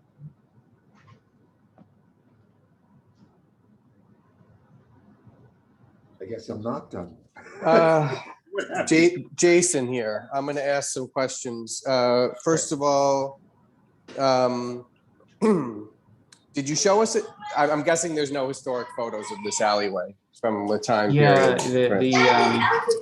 It's really hard to find historic photos of Cortland Alley. Right. Okay. So I'm wondering why you didn't come lower down with the infill. I feel like what you have there already, where you have the grills and the kind of like cellar windows, is enough of a water table that, with the scale of the rest of the windows, like on the second floor, these seem not big enough. Like I'm almost saying you're talking about this sill level right here. No. let's say the next infill, the big windows there. Right, so. These are all existing. These are Oh. existing to remain. Yep. Oh, they look so good. So those are existing to remain. Well, this is, yes, this is just, it's a rendering. It's a So 3D what, model of the so what are existing you condition. replacing on there? Just these cellar windows? Yes. And the door in? Just this infill is new, Yeah. and this bay up to the transom bar is new. And then the one on the left side too? This? Or no? Yeah. That's all existing. It's All just existing. just a new blade sign at that bay. Any work on the Broadway side that I missed? No. Okay, Not so in this application. what part of this is not, is public hearing? That is a great question. The part of this that requires the public hearing is the removal of this fabric. Okay. That's original fabric. The brick is not original. This window is original configuration, but it was replaced recently. I'm going to step in and say that that I'm a little disturbed if you see the totality of Cortland Alley by all the retail signage, but otherwise, I think it's. I don't think there's much to criticize. Right. I mean, I think that when I wanted to say, kind of like as Bruce was recollecting, when I moved down here 20 some odd years ago and got off the train on Canal Street to walk into the hoitier part of Tribeca, I never forget. I was like, this is where people go to buy crack in this neighborhood, because it's like, I love that about it, because it's an alleyway where you're either going to get, buying drugs, or someone's going to take you there to beat you up, or they're always constantly filming movies where that's happening in the movie there. At the same time, any reactivation of such a place is, I really like to get behind. It's a great place. I think you're doing good by keeping and refurbishing all that stuff. Another guy might have come in and said he's going to blow all that stuff out. You're not. You're just trying to adapt the building, which is very deep and hard to occupy, I'm sure. And so I'm in favor of all of this work, and I'll stop there. I think we should go around. I want to point out again that I couldn't agree more with Jason. He put it more explicitly than I, but I would urge all of you to go to Cortland Alley and see the fittings that are still working. And they're sweatshops, frankly. And I object to 1, 2, 3, 4, 5, 6, and 6 is huge on the top of the building. 7 retail signs in an alley that doesn't have any. 3 blocks that don't have any. I think there's too much signage. Otherwise, I think it's a great proposal. I think it's a great proposal too, and I think there's the blade signs are a little big for me, but that's about it. Please go to the other to the rendering photo rather than there. Okay. So go ahead. May I ask a question? Sure. Will the signage that'll need to come back before the committee at a later date? Is that correct? When there's actually a tenant and it'll come through the tenant, or? It may. What typically happens is we will get this generic signage, location, and general details approved at a public hearing. And then once the tenant is ready with their signage package, they will submit that to Landmarks. Staff will review their signage package to see if it complies with the approval. If it does not, then they'll decide what needs to be done from there. If the signage for the actual specific spaces are within this sort of envelope, like this, and the names are different because it's not going to say sign, that it'll be staff level. It won't come back to us. Yeah. So it's do or die now on all these signage. Okay. Yeah. If I might, my only, it's a great rendering, and I know the alley as well, very, very well. My only concern is the windows, the glazing at the street level. Yeah, it just seems to. I mean, what you have in the existing, of course, is brick. It's very solid, a nice solid base, and I don't really object to the grills because it still feels very solid, but the the glazing on either side of those grills feels very open, and I see that it's retail. I would imagine I can envision walking down the street and being able to look down. Is it a separate retail space from the upstairs space, or is that at this point it is Yes, separate? and Okay. that's the reasoning for wanting those window openings, because that tenant would have no other windows. Are they operable? They No, appear they to be wouldn't, no. sliders. They're not. Okay. No, they wouldn't be operable. It looks like there are, that the transoms on the existing conditions on the main windows, the upper windows are 4-part. Yours are 2. Is that just a misreading? It looks like Transoms on here. I'm sorry. The transoms here Yes. Yes. are 4-part. Look, go to the left image. Oh, there are 2 instead of 4 or 5. There, yes. This photo is a little hard to read because the sun is so bright in certain areas. But if you look, so here, the infill at the first floor is a pair of double hung 2/2 windows with a transom. Transom. Yeah. So, A Vicky, double what do you think? Vera, Vicky? Bruce? Yes. Bruce, Vicky? Oh, go ahead, Vicky. Oh, it's okay, Vera, you go. Obviously would love to see reactivation of the alley, but at the same time, part of the allure is the nitty grittiness of it all. So, and I'm trying to, I always get, on one hand, there's this progress and we're trying to reactivate. And the other hand, you start to lose part of that, I don't know how to describe it, but that feeling about the alley. So I guess the only way would be, I agree with all of you about the signage. Please, less is more for me. I'm not so sure you need that signage above the door, front door for the retail on the top. And then for the basement, I think whoever takes the basement is going to want to have that kind of feeling being hidden away, sort of. So I don't know if they need all that signage. So if we can lessen the signage, I think that would be something positive for the space. Who are we missing, Jennifer? Did Vicky? Oh, thank you, Bruce. No, I haven't said anything. Well, I think this is terrific presentation. Thank you, Robert. Thank you. And, I'm assuming that on the right, you're going to keep this light gray color, right? Yes. Oh, terrific. Yeah, please cut down on the signage. Being a professional shopper, I don't need to be told 7 times that I'm in the right alley. Right, let me just see. I did have one question for you, and this is like total detail. If you went back to the elevations. Sure. I wanted to ask you, I love this whole thing. Oh, yeah, okay. So you see on the pilasters, right?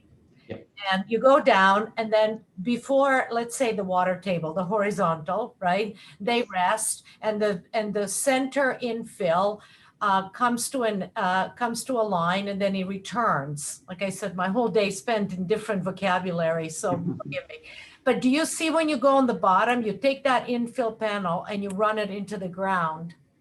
Any chance you would return that as well, so that it looks like a column and it has a are you talking about here? No, in the center where the pilasters are. Go. Okay, go down now. No. Sorry. Yep, go down. You see how it hits the ground? Whereas Yes. you go up in the pilaster reading here, before you hit the base, the center molding, it repeats itself like a frame. Where's your? I'm not sure I understand. I'm sorry. No, it's not my, okay. You see where between E and T and retail? Up top. Oh, I see. Yeah. Yep. Sure. You see now go down and you have the infill. That you see how there you return it, right? It goes back up. It makes a frame, which is how you would traditionally do it, right? You see, I see. And then yeah. Well, this is the ground. You're bringing up a big question that we have about what was here originally. We think it's possible that this was an areaway and that these columns do extend further down below the sidewalk. Oh. So I think that's what's happening. They're just getting cut off, but that's historic. fabric that we don't want to touch or modify as part of this application. You wouldn't, traditionally, good design would not run into the ground. It would have. Right, that- we think that was not the original design. The So- sidewalk was infilled. We believe that the sidewalk was infilled at some point prior to designation. Oh, I see, but So now it just cut it off. you now have a chance to rectify that and do it right. Anyways, it's up to Uh, you. Thank you very much. Lovely design. Thank you.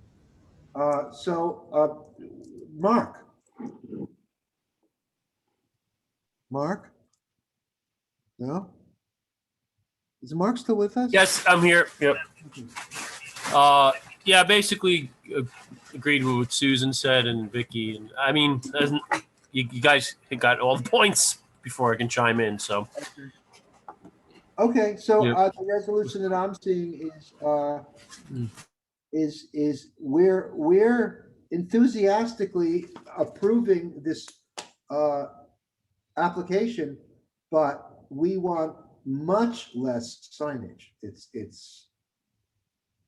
That's it. I don't have to spell out how much or where, but 1, 2, 3, 4, 5, 6, 7, 8, actually, 8 new signs. It's over the top. So that's all. That's what I would say. Bruce, I just want to add, if you do have 7 or 8 signs, that's much more indicative, whether it's true or not. Madison Avenue, forgive me, but it's more indicative, right? Of high-end stuff. Whereas if it's slightly, someone had much better language for describing the grittiness of the alley, then make it less so and slightly on the search side. Yeah, it would be. Consider this the Crosby Streetification of Cortland. Well said. Well done. I can tell you all that the landlord really does also love the grittiness and the uniqueness of this little alleyway. They really do, and they are talking to tenants who also appreciate that and will be attracted to them for that reason. Thank you. Let's take a vote. Call the question. Second.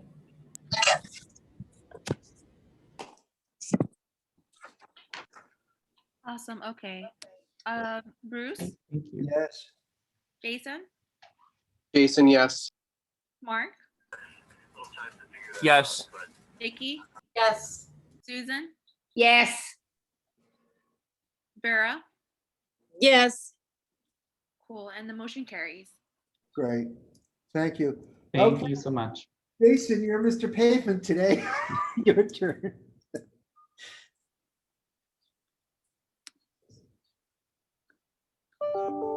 We have another item? Yeah, pavement. We have one more application, 44 Lake Street, and we have our presenters here with us. We have Troels. I'm sorry if I mispronounced your name. And hi, Troels. Are you there? I'm here, yeah. And it's close enough. It's Troels. It cannot be done outside of Denmark. I think it was my mom's attempt of trying to keep me in, but that didn't work very well. That's a good one. But I will share my screen with you so we can. Can you see this now? Yes. Yeah. So this is another building that my firm did the conversion on, but I think it's a long time and I don't have any sort of interests or conflicts. So I just want to say that. I think you're fine. Yes. I think the tragedy that they want to put a sidewalk there because there's no sidewalk dating back to like total industry, but I'll keep my mouth shut. Go ahead. Okay, first up, thank you to the Landmarks and Preservation Committee for the opportunity for us to present this project to replace the sidewalk at 44 Lake Street. So my name is Troels Heide, and I'm the project manager at Bone Levine Architects, coordinating this work. We understand that 44 Lake Street is under special permit 74-711, and it's currently being evaluated by LPC whether or not the proposed conditions that we have come up with actually need to go to public hearing or not. We're waiting for that response. But we still wanted to present the project here today with you so that we're ready for potential public hearing. Should it not be needed, we just appreciate the opportunity to share the project with the community. So first, I want to get us situated. 44 Lake Street is located in the eastern part of the Tribeca North Historic District, just north of the Holland Tunnel exit. The building was designed by Clinton and Russell and was constructed in 1886. The existing loading dock at the entrance has been turned into an entrance platform.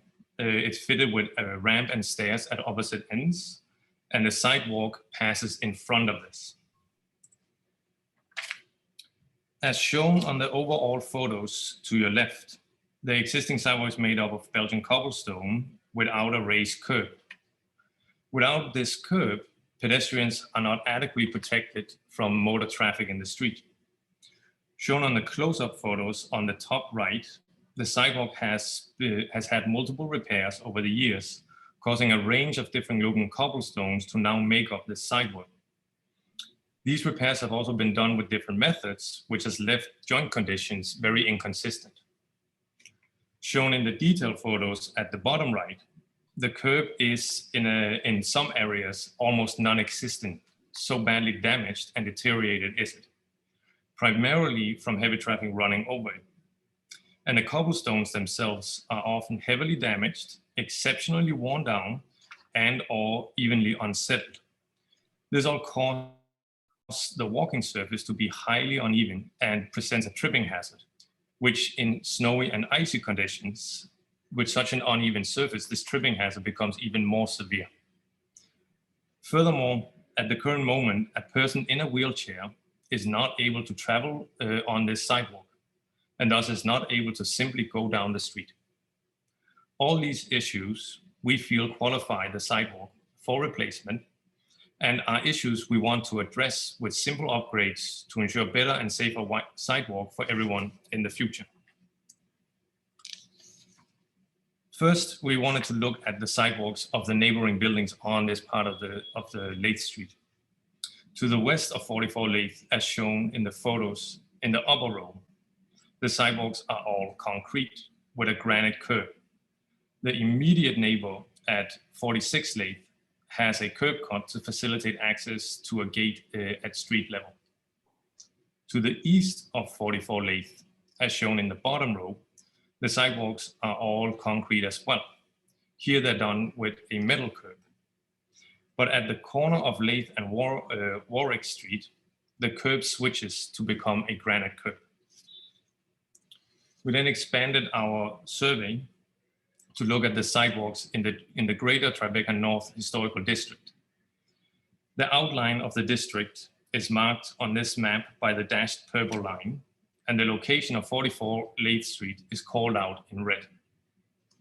The map here shows the diagrammatic overview of the materials found in the sidewalks in our survey.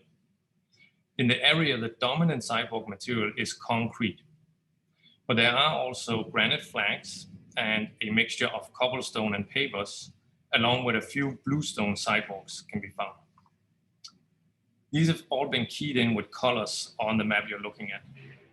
But I will now go into a little bit more detail about these different sidewalks and their materials. And this map that you're seeing will be included as a small key map on the following slides, just to help you orient where we are.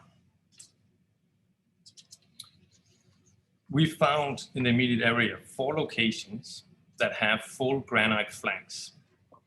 In this presentation, I'm going to interrupt for a moment, and this Jason is chairing, but I do want to say that many of us are very familiar with this, and we know almost all the sidewalk typologies, and I think that we can retrofit this description of various sidewalks in Tribeca, historic and otherwise, but I would urge you to show us your proposal and then we can work backwards. If you don't mind.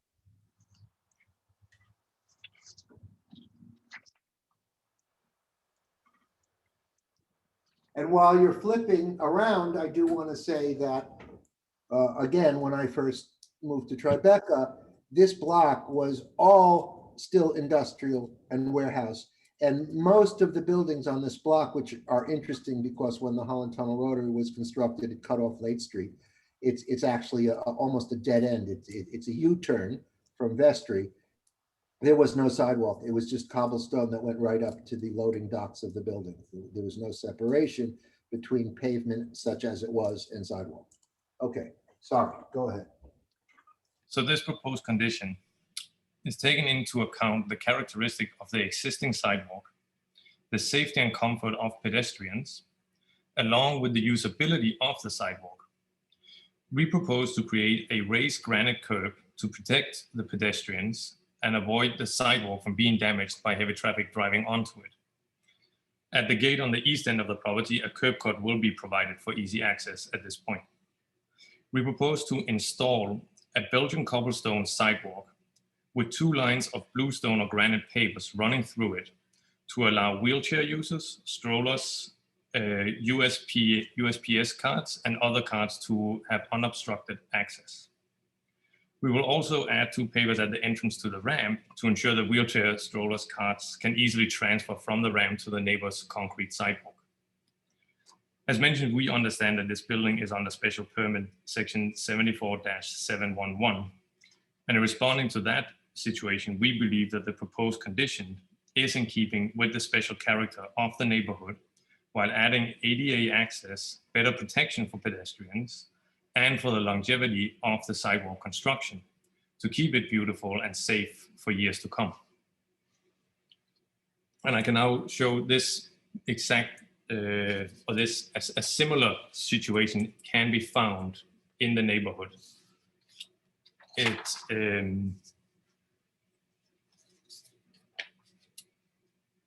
So there's 2 distinct locations that have used a combination of materials, a field of cobblestones with 2 lines of bluestone pavers interjected to allow wheelchair, strollers, UPS mail carts, and so on.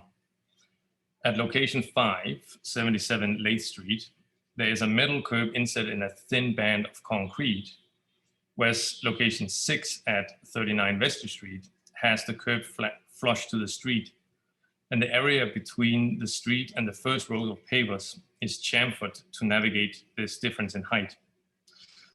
Though this chamfered surface does again allow motor traffic to easily drive onto the sidewalk, causing damage to the cobblestones, and as well as creating potential dangerous situations for pedestrians. Furthermore, it also makes it harder for other pedestrians to bypass slower moving strollers or cars temporarily parked in this paver strip. And the dominant type of sidewalk in the area is concrete, as shown in the example in the bottom row, locations 11 through 14. There's also 2 smaller areas which have bluestones flag. The best example is location 7 at the corner of 77 Lathe and 401 Washington Street. Location 8, which is 37 Vestry Street, shows various attempts at trying to repair a bluestone sidewalk, which is somewhat similar to location 9 at 35 Vestry, where the repairs has been made to this cobblestone and pavers sidewalk. There's only one location which is fully cobblestones, which is at location 10. It's a small stretch of sidewalk in the narrow alleyway like Collister Street at number 84.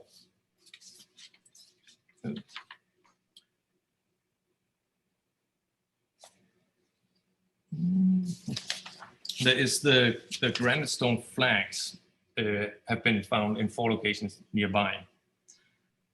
And these relate to the street in 2 primary ways, either as shown at location 1, which is 174 Hudson Street, where the granite flags creates a natural curb to the street and thus separate the heavy traffic and the pedestrians, or shown in location 3, 76 to 74 Lathe Street, at the corner of Washington Street. Here, the granite is chamfered to meet the street along Lathe Street, while it has a curb up along Washington Street. And again, this chamfer does allow motor traffic to drive seamlessly onto the sidewalk. Whereas in location 2 at 196 Hudson and location 4 at 62 Lathe, 429 Greenwich Street, the typical is to have a curb and only provide a curb cut if it's needed. And so with that, I want to thank the the Landmarks Preservation Committee for the opportunity to present this project today. And if there's comments or questions, I'll be happy to try and address this as best as I can and as time permits. Charles, you're with Bowen Levine? Yes. Oh. There was one clerical error, but I'll let Jason continue. What you have marked as 77 Late, I believe, is 71 Late Street. That was John Petrarca's architecture. Anyway, but it's just a small matter.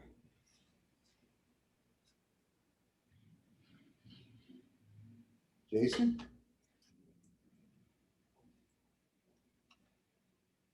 Jason, are you there? It looks like Jason is muted. Huh. Oh yeah. No, now I'm unmuted. What was the question, Bruce? Sorry. What were you saying, Jason? I don't know what I want to say yet about it. I don't know what I want to say yet about it. I had a question about this. You keep bringing up the 74-711, and just so everybody knows what that is, someone seeked a special permit to waive certain zoning text to do this development of this building. And are you saying that because of that, and because of part of 74-711 is the critical part is to keep the building in perpetuity in first class condition and all historic looking, that's why you're going to have to go in and like modify that with this work? So we're modifying the sidewalk because it simply is right now posing a dangerous condition. But is that somehow, I guess my question is, that somehow has to go through like a modification of the mini ULURP that was done to the building? What we need to do is, because we're proposing, first of all, we have submitted this proposed sidewalk plan to LPC. They are right now reviewing whether or not this needs to go to public hearing or not, because they were not familiar with this solution. Originally, the solution was to either replace it with granite flags or with a fully concrete sidewalk, which both deviates from the original fabric. And therefore, that needed to be approved. It had to go to public hearing. Now, with this solution, we still might have to do that, which is why we're presenting here today, so that we can be on track to do that should it be needed.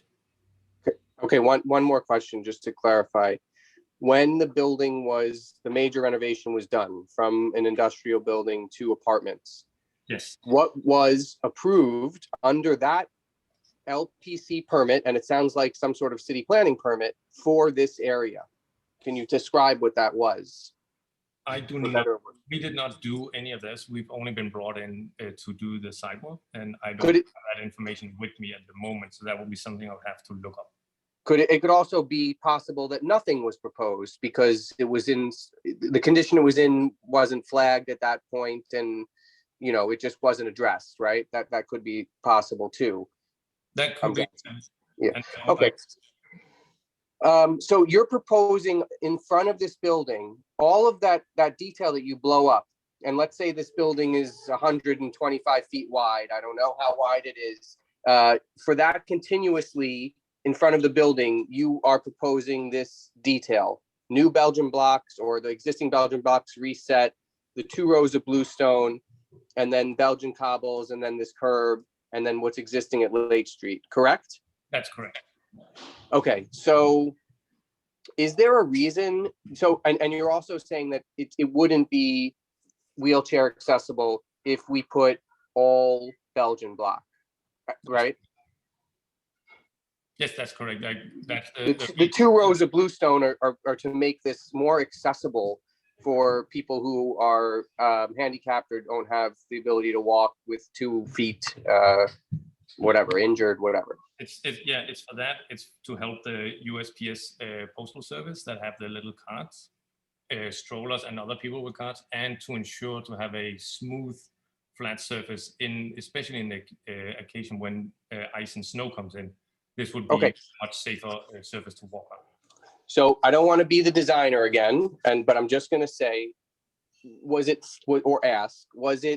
did anyone think of just doing bluestone and making this definition versus the cobblestone? I understand, like Bruce said, forever it was all cobblestone because it was, you know, disrupted by the Holland Tunnel, you know, exit and access.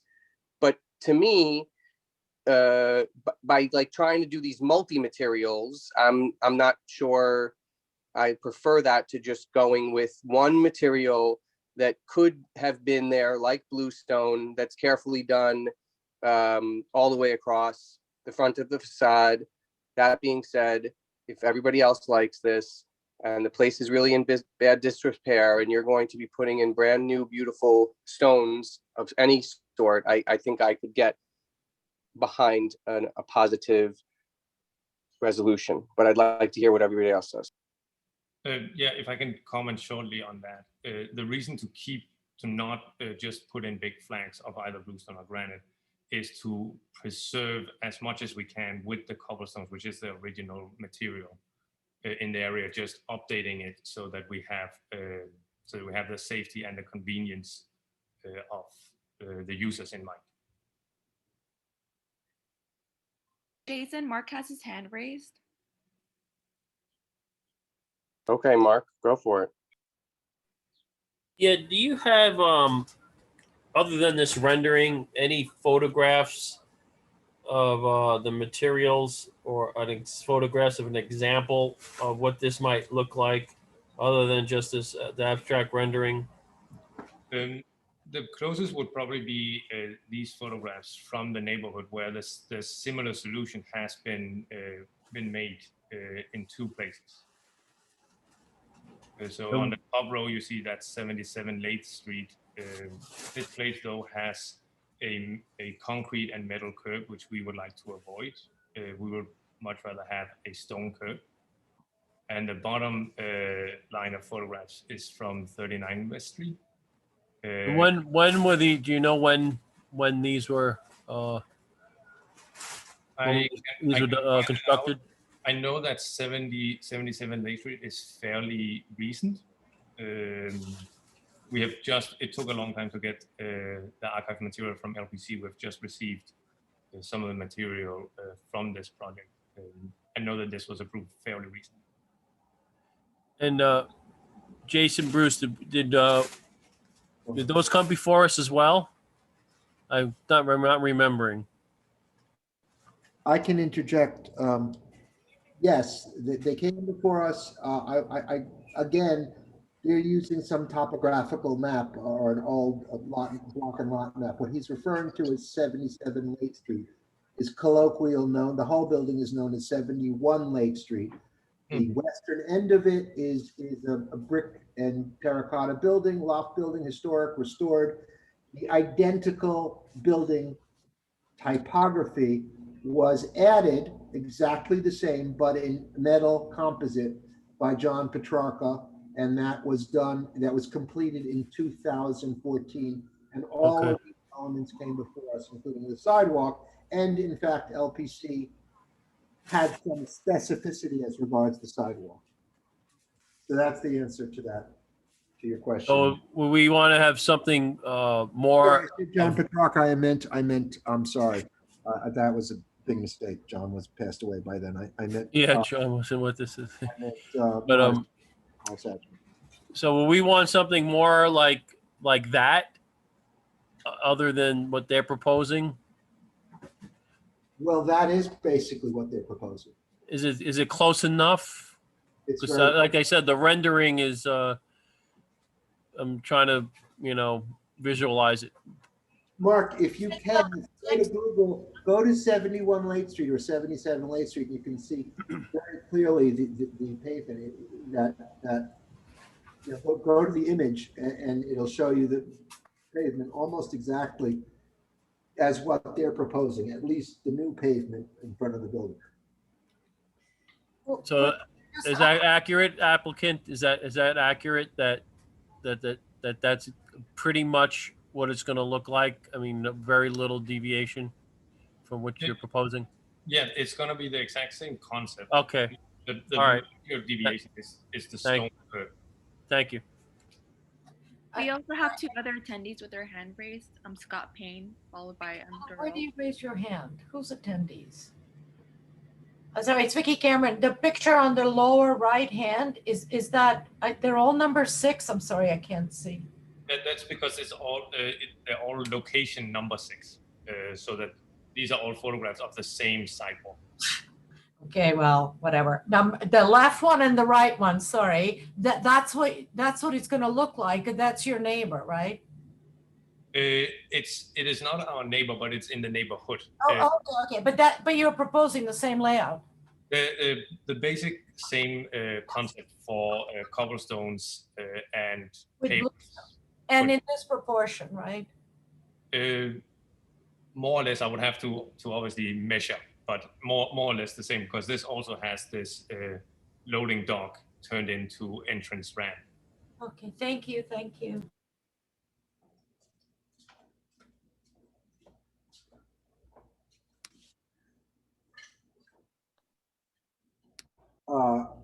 Jennifer, you might as well call on the hands that are up, no? Sure, we have Gerald. Yeah, I'm sorry. I thought Scott was going first. So real quickly, one thought here. I know that Trolls, you had mentioned that the reason for this type of design configuration was to maintain as much of the original design as of the cobblestones as possible. But I would throw into your argument there.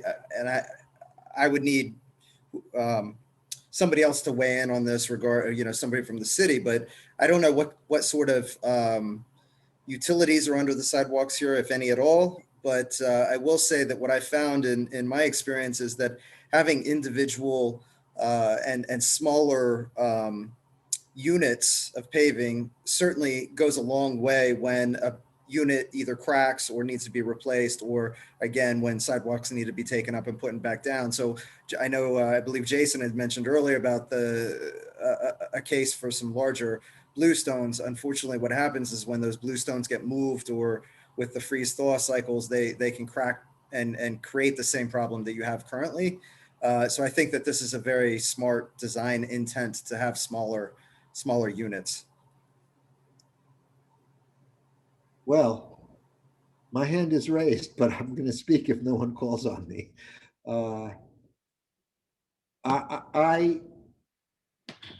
This is another block, the north side of the east side of Lake Street, that was absolutely industrial until recently. In fact, the corner conversion is called the cobblestone loft because of that broken up, that original cobblestone pavement, which did not separate from the building walls because it was so industrial. And so in a way, it's a shame to touch what's there. On the other hand, I can vouch for the fact that while we're not in the business of approving safety issues, it's almost impossible to walk in front of that building in the winter. It's even for someone who is not physically challenged or on a bicycle. It's deadly. And I think the solution that has been presented here is fantastic. I think it's great. I think it's probably more expensive and more detailed than most people would do. It's very much like what Morris Atchme did at 71 Lake Street. And let me tell you, 71 Lake Street's installation on the pavement was so expensive that at the end of the day, the developer did not want to do it, but LPC kept the developer's nose to the grindstone to do the elaborate pavement that was approved originally. That's my 2 cents.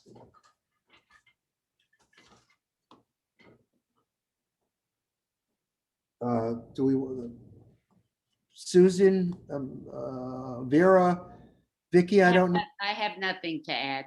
I mean, it's okay. Vicky? Thank you, Bruce. Oh, it's lovely. It's what money can buy, and we're all going to benefit from a beautiful layout. Thank you very much. Vera? I like it. Yeah.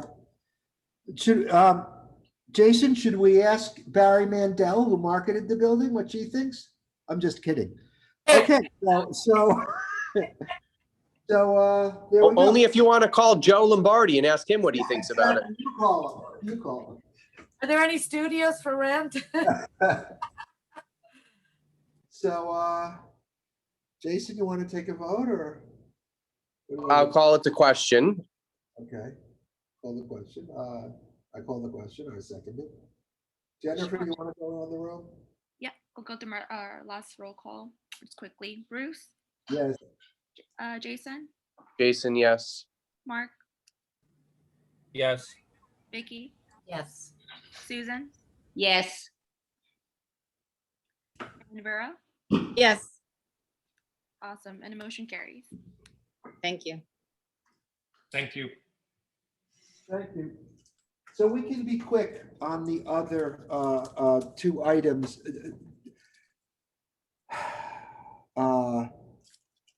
Roger Byram was going to debrief us on 250 Water Street. In fact, it was his idea, but he had a series of problems tonight with his IT, and he had to go to a 40th anniversary reception of one of somebody, so he couldn't make it. I do not have his I do not have the detail of his presentation. We all know what's going on with 250 Water Street, which is that they approved a gigantic building, although albeit smaller than,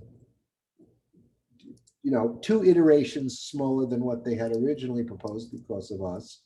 I think the EULA process, it has not been completed yet. That's all I can say because it wasn't my item. If anyone else knows about it, wants to speak to it, please do so. It was a nice resolution. I guess, was he hoping that we were going to vote on adopting it? Yes, I think he was, and I think we should.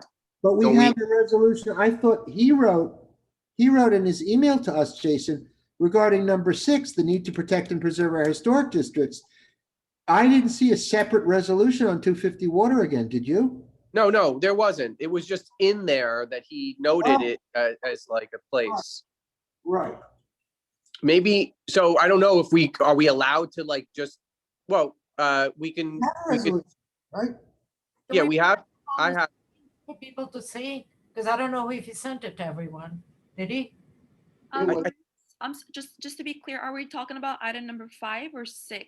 Well, there is no draft resolution for 5, is there? But we're talking about 6. It's like the 2 items are merging. And when I read Roger's email today, he said he can't appear. Originally, he was going to debrief us on 250 Water and a possible additional resolution. But then he said we need to pass item number 6, which is a resolution that I believe Paul Goldstein's resolution, and he's also exactly here with us tonight. It's been edited. He's with us? Yes, he is. Oh. Also present the resolution on the screen. I haven't shared it with the committee just yet, but I can do that right now quickly. Please do. Email. And also put it on the screen if you can. Sure. So, Jason, should we let, I don't know. How do you want to- Yeah. Paul tell us anything about, I don't know, about item number 5 and or the other resolution if he wants. Okay. Otherwise. Okay. I don't know what Roger had in mind for 5, but I could certainly speak to item 6. Item 6 is, as you'll see, are more of a statement that I was encouraged to put together this resolution after reading a commentary by the president of the City Club, who was very disturbed by the 250 Water decision and felt it could set a very dangerous precedent for other historic districts in the city. And the resolution that I drafted went a little further by, yes, commenting on that we weren't pleased with that, but it's more of a general statement of where the city is going in terms of how it's treating historic districts and how it's disregarding seemingly what that means and zoning protections And again, this is not just in the Seaport. This is in other areas throughout the city where similar outcomes are taking place. There are groups all around the city that are quite disturbed. And I think, you know, historic districts are an important aspect of life in New York. And clearly, obviously, this committee agrees with that, I would believe, and many other community boards have historic districts that play important roles. They tell the history, they serve as attractions for visitors, and I just think it's a good time, especially when some are looking almost for an excuse to build bigger and bigger and bigger. I mean, that's fine. Here in Lower Manhattan, we obviously accept big buildings just about everywhere, but I don't know that we want them in all our historic districts and to forsake them. So the resolution also mentions what's going on in Soho NoHo, and I did have an opportunity to speak to the chair of that board, and they are, needless to say, very concerned about what's going on with the zoning change proposed there. So again, the resolution tries to be, you know, moderate in tone and just cites that we think the city should preserve and protect our historic districts, as the title says. I always think it should be stronger, but I'm fine. Paul. I think being moderate here is just, it's okay, and I understand. But I think we have to go on record.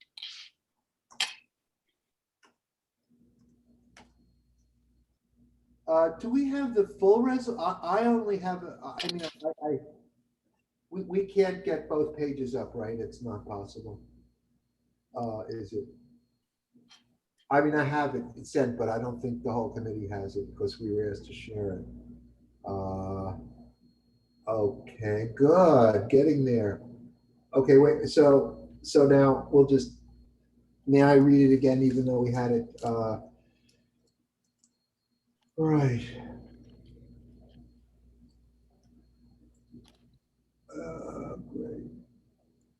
Great. Right.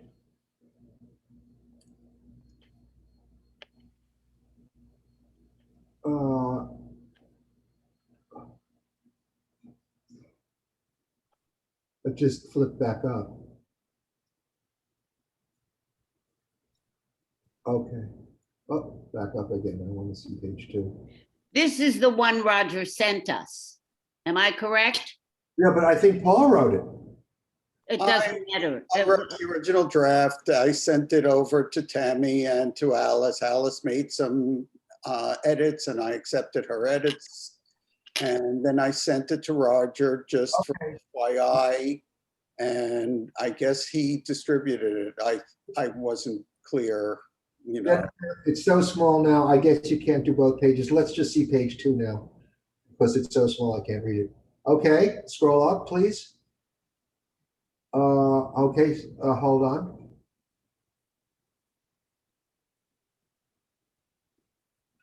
Okay, okay.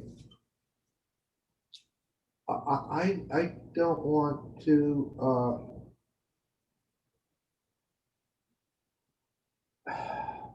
you know, I have strong opinions on this. I don't want to be the guiding force on this. I think this is fabulous with one exception. If we scroll up to page 1, I would suggest that we eliminate this, just no need for, hold on, stop, alleged community benefits such as affordable housing and neighborhood. I agree with it, Paul, and I'm the one who has done affordable housing. What they're giving us is nothing. But the phrasing is snide. Well, so what? Well, I disagree with it. That's so what? I'm just saying. Okay, you No. disagree. I don't. I think I didn't have alleged in there. I think I don't want listed at that. I don't mind. I mean, I'm not Yeah, but if wedded. that's the word that's disturbing you, but you guys should decide. Yeah. This is coming up over and over and again. We were going to have Mariana James wanted to make a presentation with the New York City public advocate. It was moved by the chair to a different committee, which made sense, but I don't see it on the agenda this month. There is great sensitivity about acknowledging other perspectives and other necessities within the preservation community. I'm not going to present all that. I'm just saying I think every point can be made without what I regard as the insensitivity of that whereas. Yes, development over preservation, but I don't think we need at times in the name of alleged community benefits such as affordable housing, neighborhood institutional support. I think that the point is made in the first part of the sentence. And just leave it at that. In the past few years, city leadership has prioritized development over the preservation of many of our historic neighborhoods. I would leave it at that. But that's just me. This is Vera, I agree. That sounds good. I can live with it. Yep. Well, if there are no other comments, then I think we should vote for it. Okay. Jason? Jason? Yeah, I'm for it. I'm for it. Okay. Well, Call the question. Simple as that. We take out that one half a sentence and I agree with all of it. So let's do it. Call the question. Second, if I can. Okay. Bruce, Yes. Jason, Yes. Mark, Yes. Vicky, Yes. Susan, Yes. and Vera. Yes. Okay, and that means that the motion carries. Are we done? Yeah, I think it was such a good meeting, everyone. I just appreciate it. It was, thank you so much. Well, all of Jason. Everybody. Yes. You I'm froze, here. Susan. You know, it's a good group. Yeah. It's a good group. Good night, everybody. Thank you. Good Good night. Thanks, Thank Jen. you. Thank you, Jen. Have a good night. Good night. Bye. Thank you, Jen. Jen.